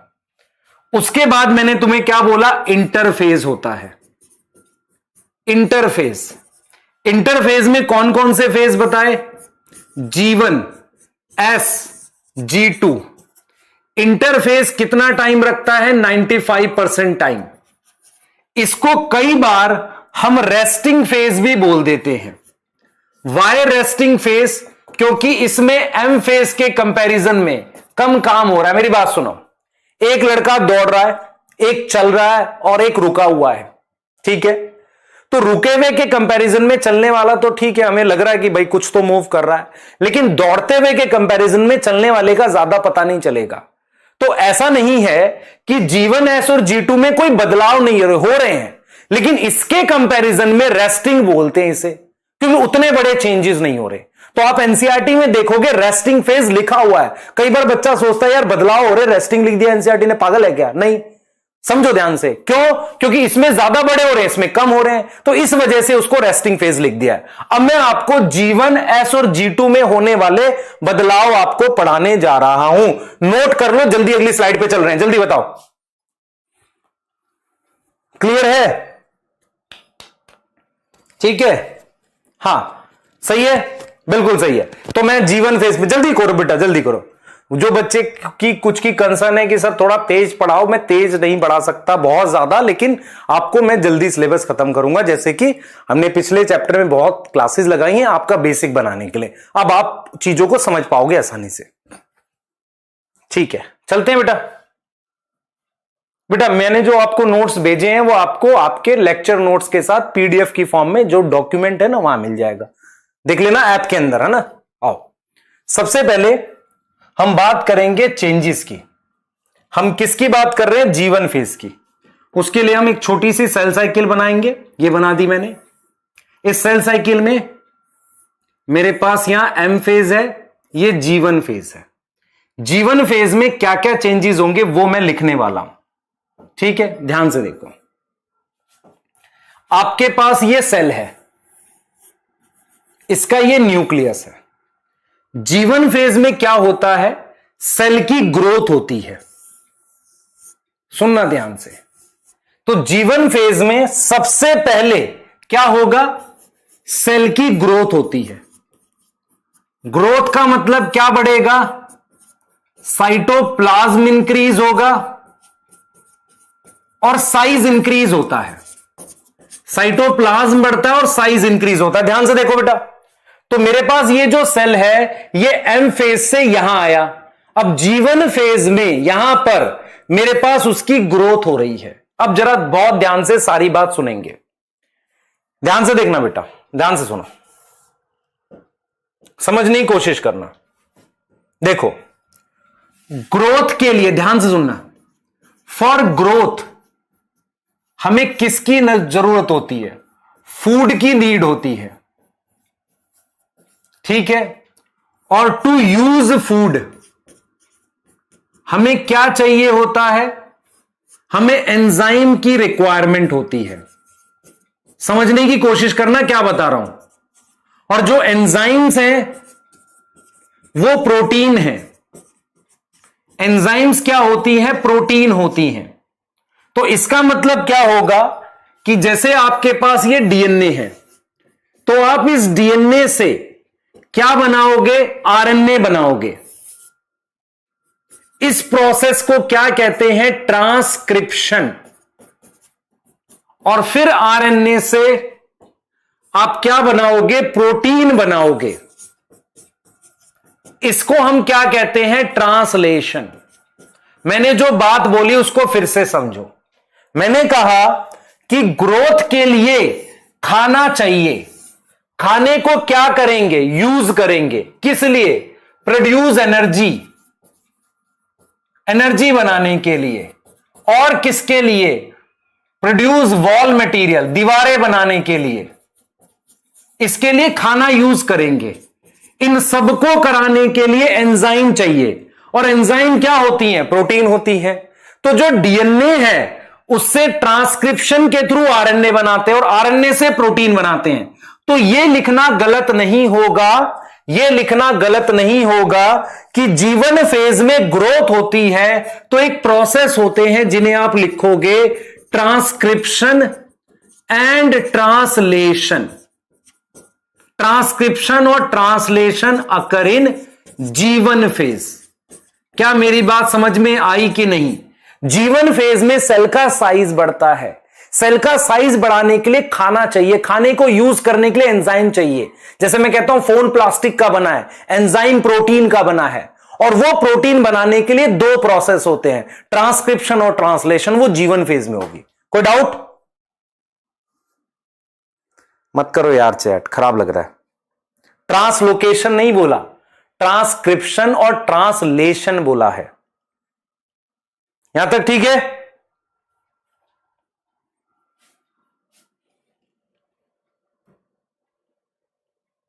जल्दी जल्दी।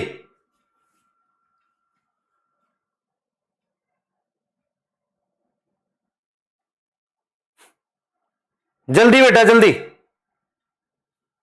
लास्ट स्लाइड लिखना है, बिल्कुल लिखना है, ये वाला लिखना है। देख बेटा, डीएनए से आरएनए बनाने के प्रोसेस को कहते हैं ट्रांसक्रिप्शन, आरएनए से प्रोटीन बनाने के प्रोसेस को कहते हैं ट्रांसलेशन। एंजाइम्स क्या होती हैं? प्रोटीन। इसलिए जीवन फेज में ये दोनों होंगे, ठीक है, जीवन फेज में दोनों होंगे। हां सर, नेक्स्ट स्लाइड दिखा रहा हूं, कॉन्सेप्ट समझा करो। अब मैं तेरे से ये कह रहा हूं, सुन ध्यान से, ध्यान से सुनियो, देख इधर मेरी तरफ देखियो, ये बुक है, इसे मान ले डीएनए है, इसकी हर एक पेज पे इंफॉर्मेशन लिखी हुई है, समझ रहा है? ऐसे ही तुम्हारा जो डीएनए होता है सेल के अंदर, ये इसके हर एक हिस्से में कुछ कोड होते हैं, इंफॉर्मेशन होती है। अब मैं तेरे से एक बात पूछता हूं, मुझे एस फेज में क्या करना है मुझे बता। एस फेज में तुम्हें डीएनए की कॉपी बनानी, ये पता है कि नहीं? उसे डीएनए रेप्लिकेशन कहते हैं। एस फेज में तुम्हें डीएनए की कॉपी बनानी, इसका मतलब ये जो बुक है ऐसी एक बुक और बनानी है। मेरी बात समझ में आ रही है? मान लो ये बुक डीएनए है, इस डीएनए वाली बुक में पूरी इंफॉर्मेशन लिखी हुई है, सही है? ये इंफॉर्मेशन क्या है? ये इंफॉर्मेशन मतलब क्या करना है सेल को, ये सारा लिखा हुआ है। अब तुम्हें इसकी कॉपी बनानी है। मान लो अगर इस बुक के कोई पेज मुड़े हुए हैं या खराब हैं, मतलब फटे हुए हैं, तो क्या मुझे बुक की कॉपी बनानी चाहिए? नहीं, क्योंकि कॉपी गलत बनेगी। तो इसे हम कहते हैं, इस बात को मैं इसलिए बोल रहा हूं क्योंकि अगर डीएनए में जीवन फेज में कोई डैमेज है, अगर मैं उसे ठीक नहीं करूंगा तो सेल एस फेज में नहीं जाता। रीजन क्या है कि जैसे इस बुक में अगर कोई पेज फटा हुआ है, उसे पहले ठीक किया जाएगा, तब इसकी कॉपी बनाई जाएगी। इसका मीनिंग यह हुआ कि जीवन फेज में अगर डीएनए में कोई डैमेज है, जो सेल के अंदर डीएनए में डैमेज है, उसे अगर ठीक नहीं करेंगे तो अगले फेज में जाने का कोई फायदा नहीं। आ रही है बात समझ में कि नहीं? बोलो, सही है? क्लियर है? ये चीज समझ में आ रही है? तो इसका यह मतलब हुआ कि इसमें क्या होगा, डीएनए की डैमेज रिपेयर होगी, डीएनए की डैमेज रिपेयर होगी बेटा, डीएनए का डैमेज रिपेयर अकर, और बिना डीएनए की डैमेज रिपेयर करे बिना अगले फेज में नहीं जाएगा, क्योंकि बुक अगर गड़बड़ है तो कॉपी भी तो गड़बड़ बनेगी। इसीलिए डीएनए की डैमेज रिपेयर करते हैं। तो इस बात को हम ऐसे लिख सकते हैं कि until DNA damage repair not occur, cell not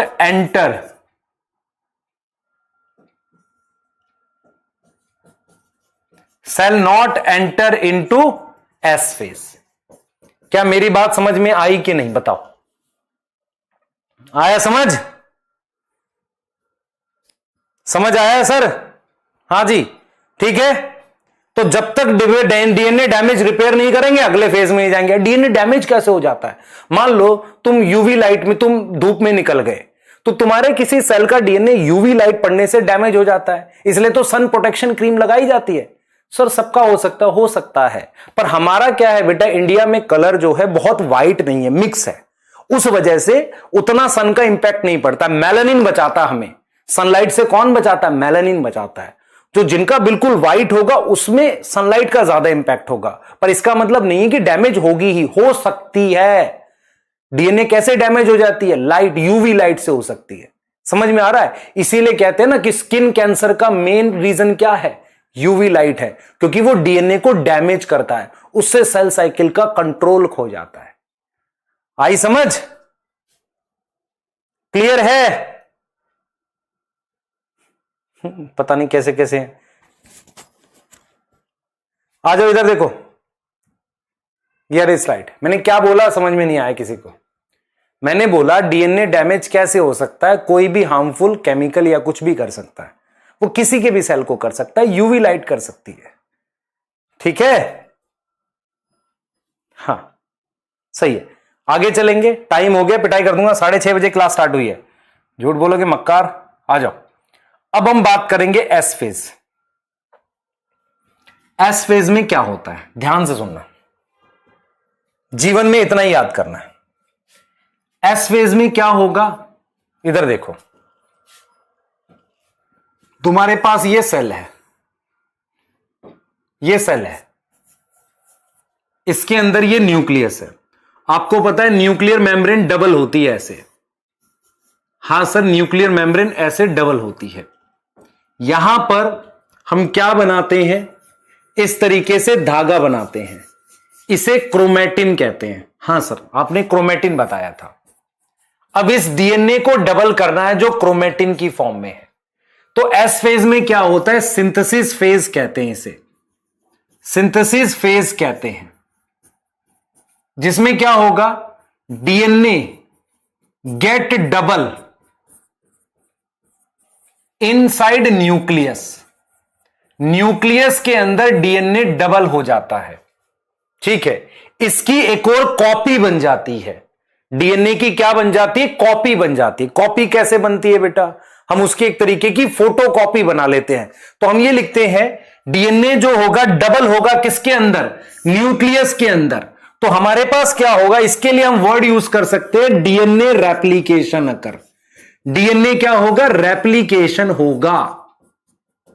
तो इसका यह मतलब हुआ कि जब एस फेज एंड होगा, in end of S phase, S phase के एंड तक मेरे पास डीएनए क्या हो चुका होगा, DNA get doubled. S phase के खत्म होते होते डीएनए हमारे पास डबल हो चुका होगा, डीएनए हमारे पास क्या हो चुका होगा, डबल हो चुका होगा एस फेज खत्म होते होते। क्या इतनी बात में कोई डाउट है, बताओ। ठीक है, हरिशंकर कुमार पढ़ाने दे, तेरे को आता कुछ नहीं है, सुन ध्यान से। एक स्टेटमेंट पूछता हूं, मुझे बताइए कौन सा सही है। दो स्टेटमेंट बोल रहा हूं, बता मुझे कौन सी सही है। लिखने से पहले सोचा कर। पहली स्टेटमेंट है, as cell enter into S phase DNA replication start. दूसरी statement, as DNA replication start cell enter into S phase. बता कौन सी सही है, तुम भी बताओ सारे भाई। रिपीट कर रहा हूं, फिर से करता हूं। As cell enter into S phase DNA replication start. दूसरी स्टेटमेंट है, as DNA replication start cell enter into S phase. कौन सी सही है बता, पहली दूसरी, दोनों एक ही हैं।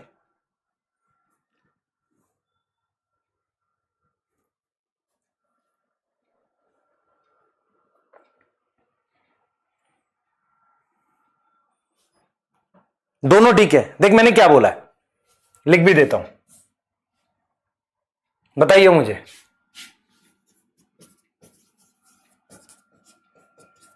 इसलिए कहता हूं पढ़ाने दे बेटा।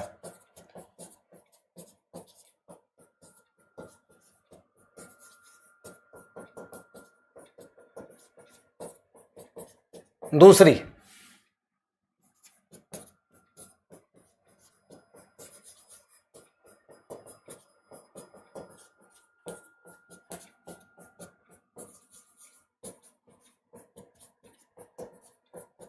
दोनों ठीक है, एक ठीक है, कोई एक गलत है।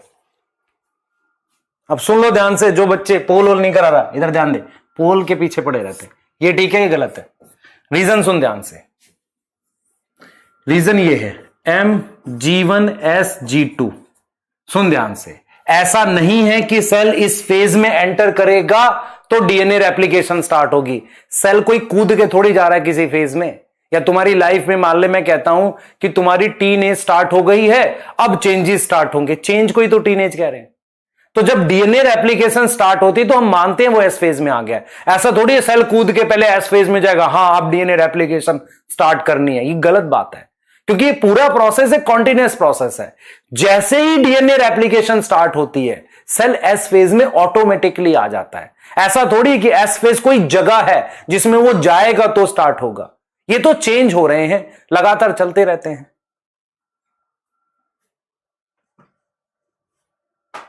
समझा नहीं समझा? नहीं समझा? तेरी लाइफ एक लगातार चली अभी तक, कहीं कोई ब्रेक्स आए हैं ऐसे कि जहां पर पेरेंट्स ने कंटाप मार के बताया अब तू टीन एज में आ गया है? ऐसा तो नहीं हुआ, लगातार लाइफ चलती है। तो इसका मतलब जैसे ही डीएनए रेप्लिकेशन स्टार्ट होती है सेल एस फेज में है, और जैसे ही खत्म होती है वो ऑटोमेटिकली G2 में है। जब डीएनए डबल हो जाता है वो G2 में पहुंच गया ऑटोमेटिकली। आई समझ? हां, इसलिए कहते हैं कॉन्सेप्ट पढ़ो, तुक्के मत मारो। डीएनए डबल होने का मतलब समझ। देख बेटा, ये देख, ये तेरे पास डीएनए है, ये डीएनए है, इस डीएनए की 2 कॉपी बनना, एक तो ये ऑलरेडी है, ऐसी एक और बनना, इसको हम कहते हैं डीएनए रेप्लिकेशन। तो ये डीएनए रेप्लिकेशन कहलाता है। और ये डीएनए रेप्लिकेशन कहां होता है बेटा? डीएनए रेप्लिकेशन कहां होता है? अकर इनसाइड न्यूक्लियस, ये न्यूक्लियस में होता है। इसके अलावा यहां पर एक स्ट्रक्चर होते हैं सेंट्रोजोम, याद करो लास्ट चैप्टर में बताए थे, यहां एक स्ट्रक्चर होते हैं सेंट्रोजोम जो एनिमल सेल में बनते हैं, वो भी डबल हो जाते हैं। सिंगल होते हैं बेटा वो ऐसे, ये सेंट्रोजोम सिंगल होते हैं, पर ये डबल हो जाते हैं किसमें? एस फेज में डबल हो जाते हैं। देख बेटा, ये 2 हो जाते हैं ऐसे। तो एस फेज में और क्या होता है? In cytoplasm of animal cell, in cytoplasm of animal cell, ये प्लांट सेल में नहीं होते। Centrosome get double. अब तुम्हें सेंट्रोजोम नहीं पता तो तुमने लास्ट चैप्टर नहीं पढ़ा। सेंट्रोजोम गेट डबल, सेंट्रोजोम क्या होंगे? डबल हो जाएंगे, 2 हो जाएंगे। पहले कितने थे? 1। पहले कितने थे? 1 था ऐसे। अब कितने हो जाएंगे? 2 हो जाएंगे। ये एस फेज में हो रहा है। किस में हो रहा है? प्लांट सेल में, एनिमल सेल में? एनिमल सेल में हो रहा है। कहां हो रहा है? साइटोप्लाज्म में हो रहा है। क्या डबल हो रहा है? सेंट्रोजोम डबल हो रहा है, क्योंकि ये बाद में एस्टर बनाएगा। ठीक है?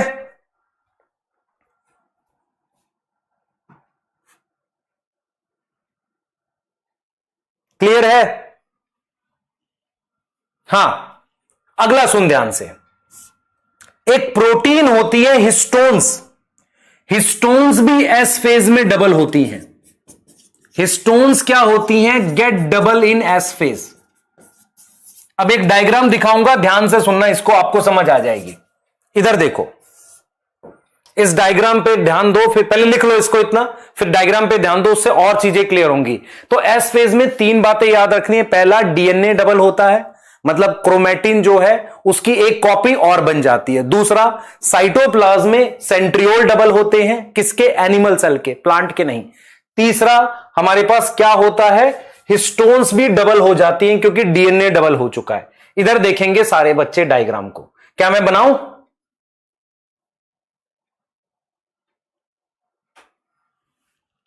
क्लियर है?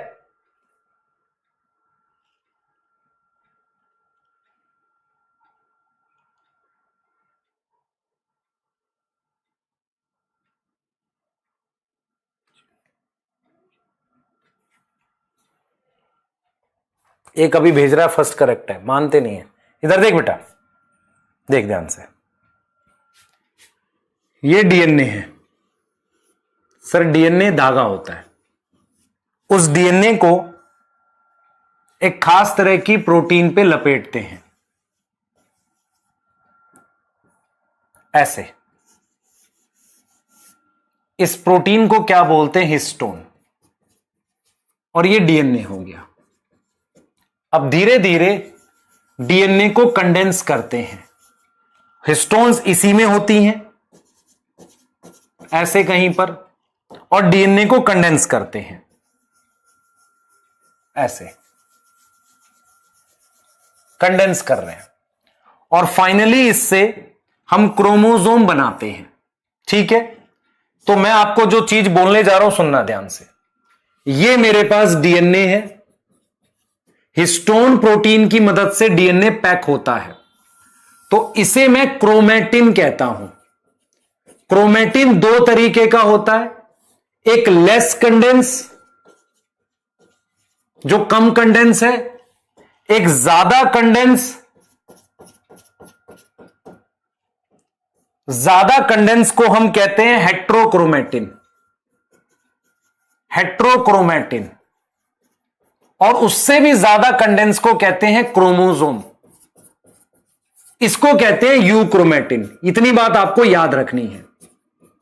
अब मैं आपसे यह कह रहा हूं कि अगर मैं डीएनए डबल कर रहा हूं, अब ये जो डीएनए है डबल हो गया, तो लपेटने के लिए हिस्टोन भी तो डबल चाहिए, उस पे हिस्टोन्स भी तो डबल चाहिए बेटा, बिल्कुल चाहिए।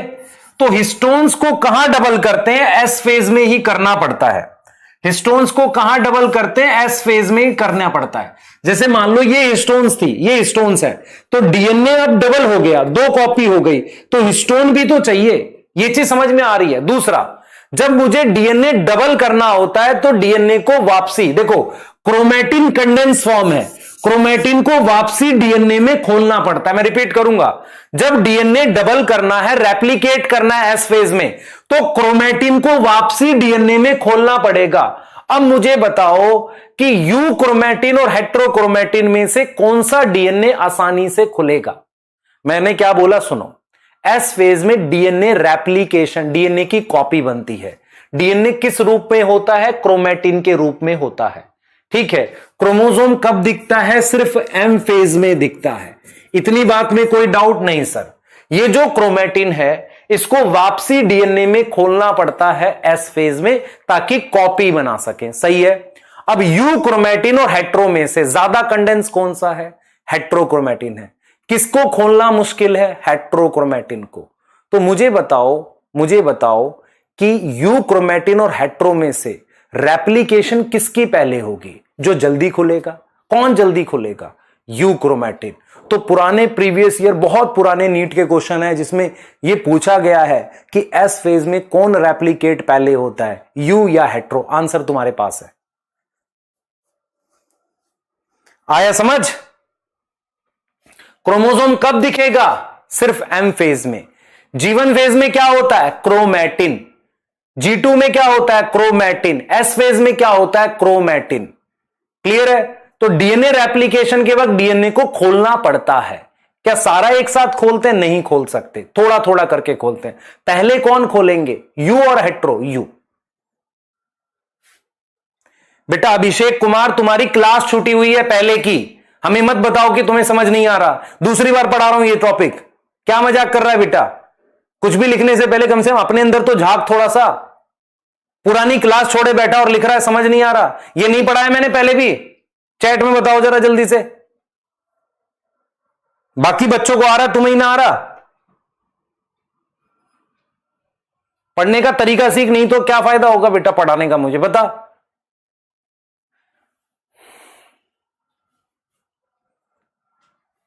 लिख रहा उसमें कि नहीं जी सर ये हो गया वो हो गया। पता नहीं कैसे करोगे बच्चे। बेटा तू अपना नुकसान कर रहा है, मेरा नहीं पढ़ेगा, रिवाइज करेगा तो कैसे होगा? क्लास रिवाइज करना सीखना, क्लास को रिवाइज किया कर, नोट्स रिवाइज किया कर जो बनाता है। आज शॉर्ट नोट्स भी भेज रहा हूं मैं इसके। ये G1 फेज में, एस फेज में हो गया, ठीक है। अब आज G2 फेज में चेंज देख ध्यान से, देखो ध्यान से। ये मेरे पास, ध्यान से समझना,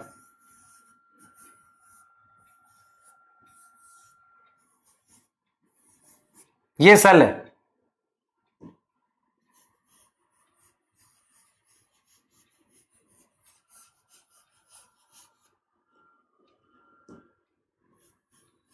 ये क्रोमैटिन डबल हो चुका है एस फेज में, दिख रहा है तुम्हें? ये क्रोमैटिन डबल हो चुका है। इसके अलावा मैं सेंट्रोजोम डबल कर चुका हूं, ये दिख रहा है? ये सेंट्रोजोम है जिसको मैं डबल कर चुका हूं। किस में डबल कर चुका हूं? एस फेज में।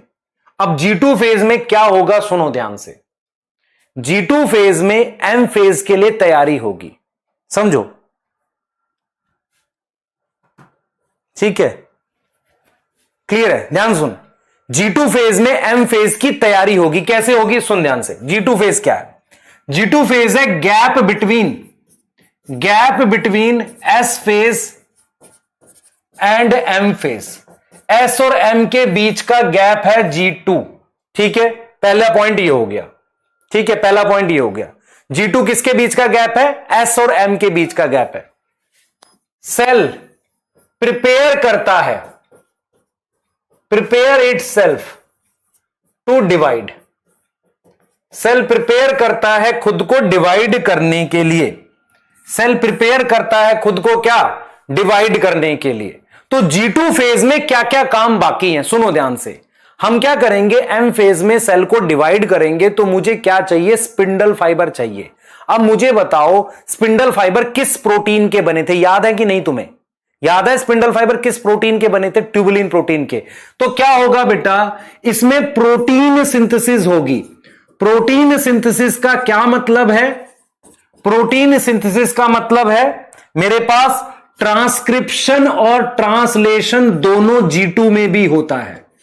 ट्रांसक्रिप्शन और ट्रांसलेशन ये दोनों बोथ अकर इन G2, दोनों मेरे पास G2 में होता है। कोई डाउट है तो बताओ।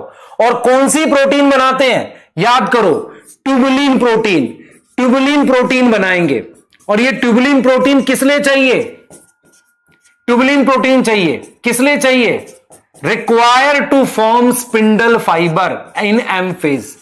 Require to form spindle fiber in M phase मतलब क्या हुआ, दोबारा समझेंगे।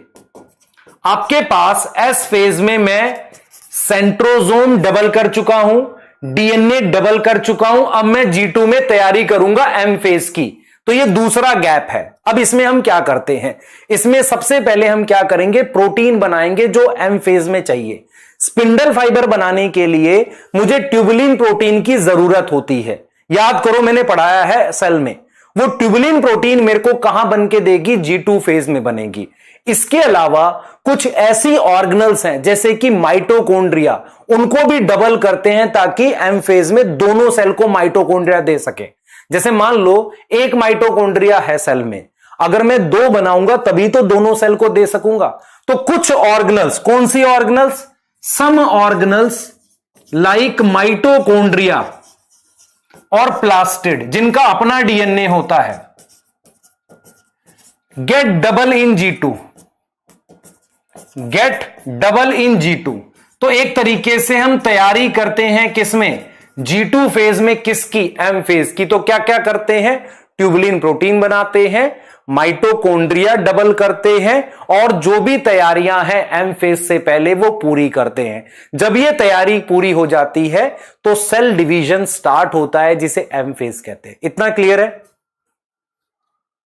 अयान खान जी पूछ रहे हैं व्हाट इज ट्यूबुलिन, कृपया करके पिछले चैप्टर को देखो, है ना। इतना नहीं बेटा, ऐसा पॉसिबल नहीं है कि मैं हर लेक्चर में तुझे वो चीजें बता पाऊं जो मैंने पहले पढ़ा दी, कैसे होगा बता। तो डॉक्टर तो छोड़ बेटा, कंपाउंडर भी ना बनने का ऐसे। पुराने लेक्चर नहीं देखा ना सर, आपने ट्यूबुलिन पढ़ाया, जाके साइटोस्केलेटल एलिमेंट देख, 2 क्लास पढ़ाया था, पाप लगेगा बेटा ऐसे।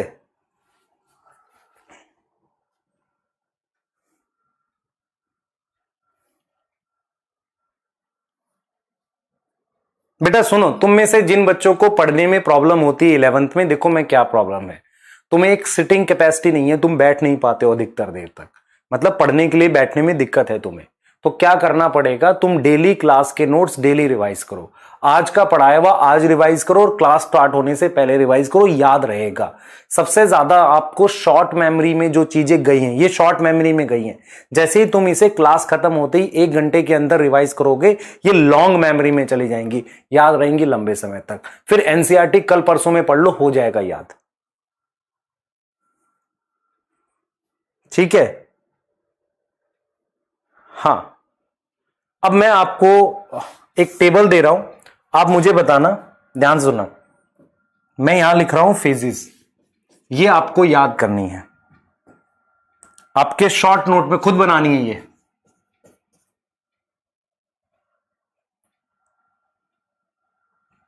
ये टेबल आपने खुद बनानी है, फेजेस और चेंज अपनी रजिस्टर में खुद भरो इसको। सर आप भर दो प्लीज, पिटाई कर दूंगा मैं, इधर ध्यान दे। फेजेस और चेंज, चेंज खुद भर भाई। सबसे पहले जीवन में जो भी चेंज लिखे हैं लिख, सेकंड एस फेज में 3 चेंज लिखे हैं वो लिख, थर्ड है G2 में जो चेंज लिखे हैं वो लिख, क्योंकि मैं तुझे जो बताने जा रहा हूं वो अमाउंट बताने जा रहा हूं। नहीं सर छुट्टी कर दो, 5 मिनट रुक भाई, अमाउंट ऑफ DNA समझ पहले। अमाउंट ऑफ डीएनए समझ, ध्यान से समझिए, समझ आ जाएगा। देख, ये सेल साइकिल बनाई है मैंने, ध्यान से देखियो जो बताने वाला हूं। अमाउंट ऑफ डीएनए का क्या कॉन्सेप्ट है, पहले फेजेस लिखने दे। ये M है, ये G1 है, ये S है और ये G2 है। ठीक है, कॉन्सेप्ट है अमाउंट ऑफ डीएनए, समझ पहले इसे। इधर देख ध्यान से, ये तेरे पास एक सेल है, इसके अंदर ये न्यूक्लियस है। ठीक है, तो न्यूक्लियस के अंदर डीएनए किस रूप में होता है सर? क्रोमैटिन की फॉर्म में होता है। ये रहा क्रोमैटिन। सर छुट्टी कर दो, पढ़ ले चुपचाप। सर प्लीज, खाना खाना है, मार खाएगा। इधर देख बेटा, क्रोमैटिन की फॉर्म में होता है। ठीक है, अब ध्यान से सुनिए जो मैं बोलने वाला हूं, मेरी तरफ देखियो ध्यान से।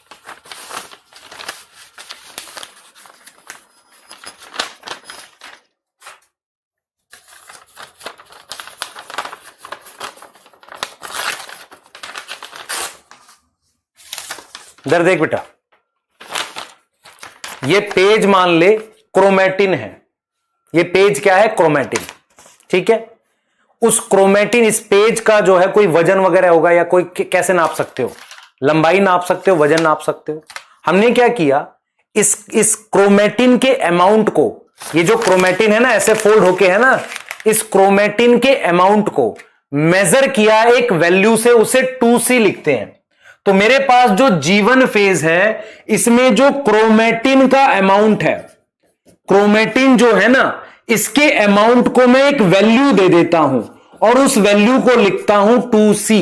मतलब मान लो ये क्रोमैटिन है जो न्यूक्लियस के अंदर है, इसके जो अमाउंट है, जो इसका अमाउंट है, इसे 2C लिख दिया मैंने क्या लिख दिया? 2C लिख दिया। ये समझ में आ रही है?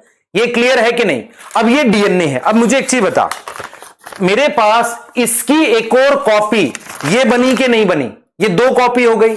अगर ये 2C है तो G2 फेज में ऐसी 2 कॉपी हैं। 4C हुआ कि नहीं हुआ? सर पेज खराब करो तो उसकी टेंशन मत ले, ये लास्ट ये ऐसे ही मुड़े हुए रखे थे, ड्रॉपर में भी यही पढ़ाया था, सेम पेज यूज करते हैं। इधर देख, ये क्रोमैटिन है मान ले, ये G1 फेज का है। ठीक है, इसको एक वैल्यू दे दूं 2C, सर दे दी मैंने।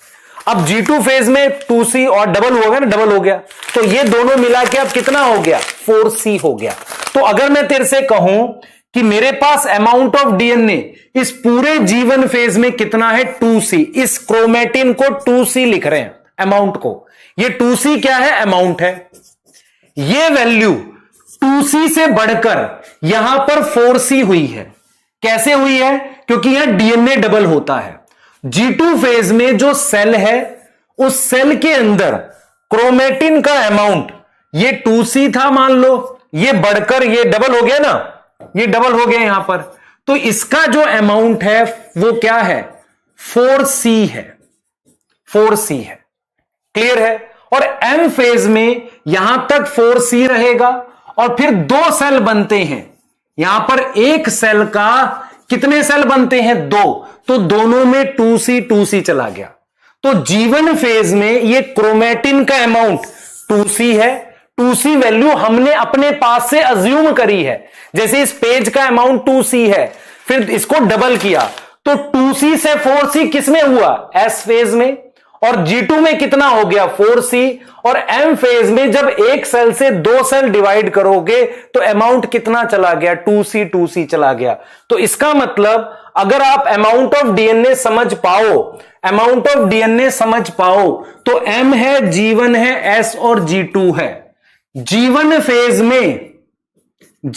फेज में मेरे पास ये 2C है। S फेज में इंक्रीज होता है। कैसे? 2C से 4C। G2 फेज में कितना है? सर जी 4C है। और M फेज में वापसी डिक्रीज होता है। कितना डिक्रीज होता है? 4C से 2C के 2 सेल बनते हैं। कोई डाउट है? सर इसको नोट करना है बेटा। C की कोई वैल्यू नहीं है। C क्या है? ये जो क्रोमैटिन है ना मेरे पास, क्रोमैटिन, इसके अमाउंट को रिप्रेजेंट करने के लिए एक यूनिट दी गई है डीएनए को। डीएनए को जो टोटल डीएनए है उसे 2C दिया गया है जीवन में, तो एस में वो डबल हो रहा है ना, तो 4C हो गया। तो एस में वो डबल हो रहा है, हुआ नहीं है, तो जैसे ही एस खत्म होगा वो क्या हो जाएगा, 4C हो जाएगा। क्लियर? लिखना है बेटा, बिल्कुल 100% लिखना है, लिखो बेटा। सी कुछ स्टैंड नहीं कर रहा है। मेरे को एक चीज बता, मास किस में नापते हैं सर? ग्राम में। लेंथ किस में नापते हैं? सेंटीमीटर में। ये स्टैंडर्ड यूनिट है ना, ठीक है। मान ले मैं तेरे से कहता हूं, ध्यान से देखियो, मैं तेरे से कहता हूं इस मार्कर, ये पेन है, इसके वजन को C रख लेते हैं, और ये मार्कर है, इसका वजन इसका दुगना है, तो अगर इसको C मानूंगा तो इसको 2C मान ले। एक तो वैल्यू अज्यूम करी है मैंने, समझ आया कि नहीं?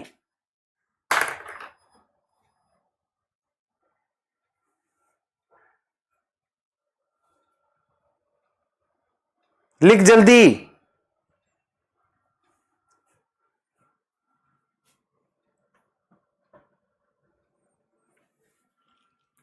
क्लियर है? हाँ भाई, तुम्हें एक चीज जाननी थी मुझे। देख इधर, मुझे जरा ये बता दो, आप में से कितने बच्चों की बात समझ आई? ये लिख लिया, ये वाला ये लिख लो, बस खत्म कर रहे, अब नहीं करा रहा आगे, बस 2-3 पॉइंट बता रहा हूं।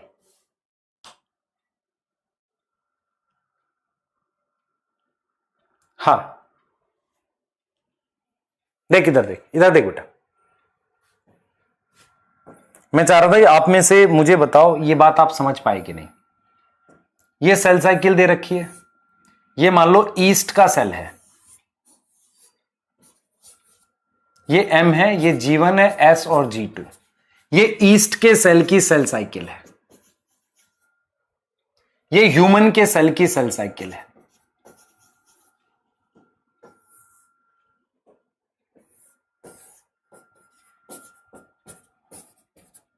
ठीक है, क्लियर है? अब मैंने यहां भी ये सेल बना दिया, मान लो ये जीवन का ही बनाया है, ये भी जीवन का बनाया है, ठीक है। तो इसके डीएनए को 2C लिख रहा हूं, तो ईस्ट के वाले को भी 2C लिखना चाहिए। बिल्कुल यस। मतलब क्या हुआ, ध्यान से सुनना मेरी बात, ध्यान से सुनना मैं क्या बोलने वाला हूं। ह्यूमन के लिए इतना बड़ा पेज 2C है और ईस्ट के लिए इतना बड़ा कागज 2C है, तो इसका मतलब यह होगा ये डबल होके 4C, ऐसे 2 पीस बन जाएंगे यहां और ह्यूमन में। तो इसका मतलब हर सेल में 2C जीवन में होता है, 4C क्या होता है, किस में होता है, G2 में होता है। और ये सेल वाइज वैल्यू है, हर सेल में जैसे मोल पढ़ते हो ना भाई, हर एक के मोल में उतने ही मॉलिक्यूल, उतने क्या होते हैं, एक मोल में इतने मॉलिक्यूल जो आप करते हो है ना, एटम वगैरह जो करते हो, तो मोल में नंबर तो बराबर रहते हैं ना, उस इंडिविजुअल का वो अलग हो सकता है। तो ऐसे ही ये क्या है, ये 2C है ह्यूमन सेल का, ये 2C है ईस्ट का, इसका डबल करेंगे 4C, इसका डबल करेंगे 4C। क्लियर है? जिनको मेरी बात समझ में आई, ये बहुत डीप बात थी, ये बहुत डीप बात थी, समझ आया? ठीक है, ये समझ में आया नहीं आया? क्लियर है? तो 2C एक अमाउंट होता है, हम ना क्रोमोसोम के नंबर पे कल बात करेंगे और बढ़िया सा है, ठीक है? क्लियर है? चलिए कल मिलते हैं हम लोग। और बहुत सारे बच्चों ने काफी सहयोग किया, मेहनत से पढ़ा, और काफी सारे बच्चों ने ज्यादा पसंद नहीं किया, वो उनकी गलती है या उनकी मर्जी है ना, इसमें तेरा घाटा मेरा कुछ नहीं जाता, ठीक है ना? हाँ, नीट में सिलेक्शन हो जाता तो शायद कुछ हो जाता, है ना? सही है, नीट में तेरा सिलेक्शन हो जाता तो फिर तू डॉक्टर बन जाता। सही है, चलिए बाद में मिलते हैं, कल मिलते हैं, बाय, गॉड ब्लेस यू। पढ़ाई करिए, और जो बच्चे बुरा लिख भी रहते हैं उनका भी बेटा मेहनत करो, है ना, क्या ही कर सकते हैं, ठीक है? God bless you.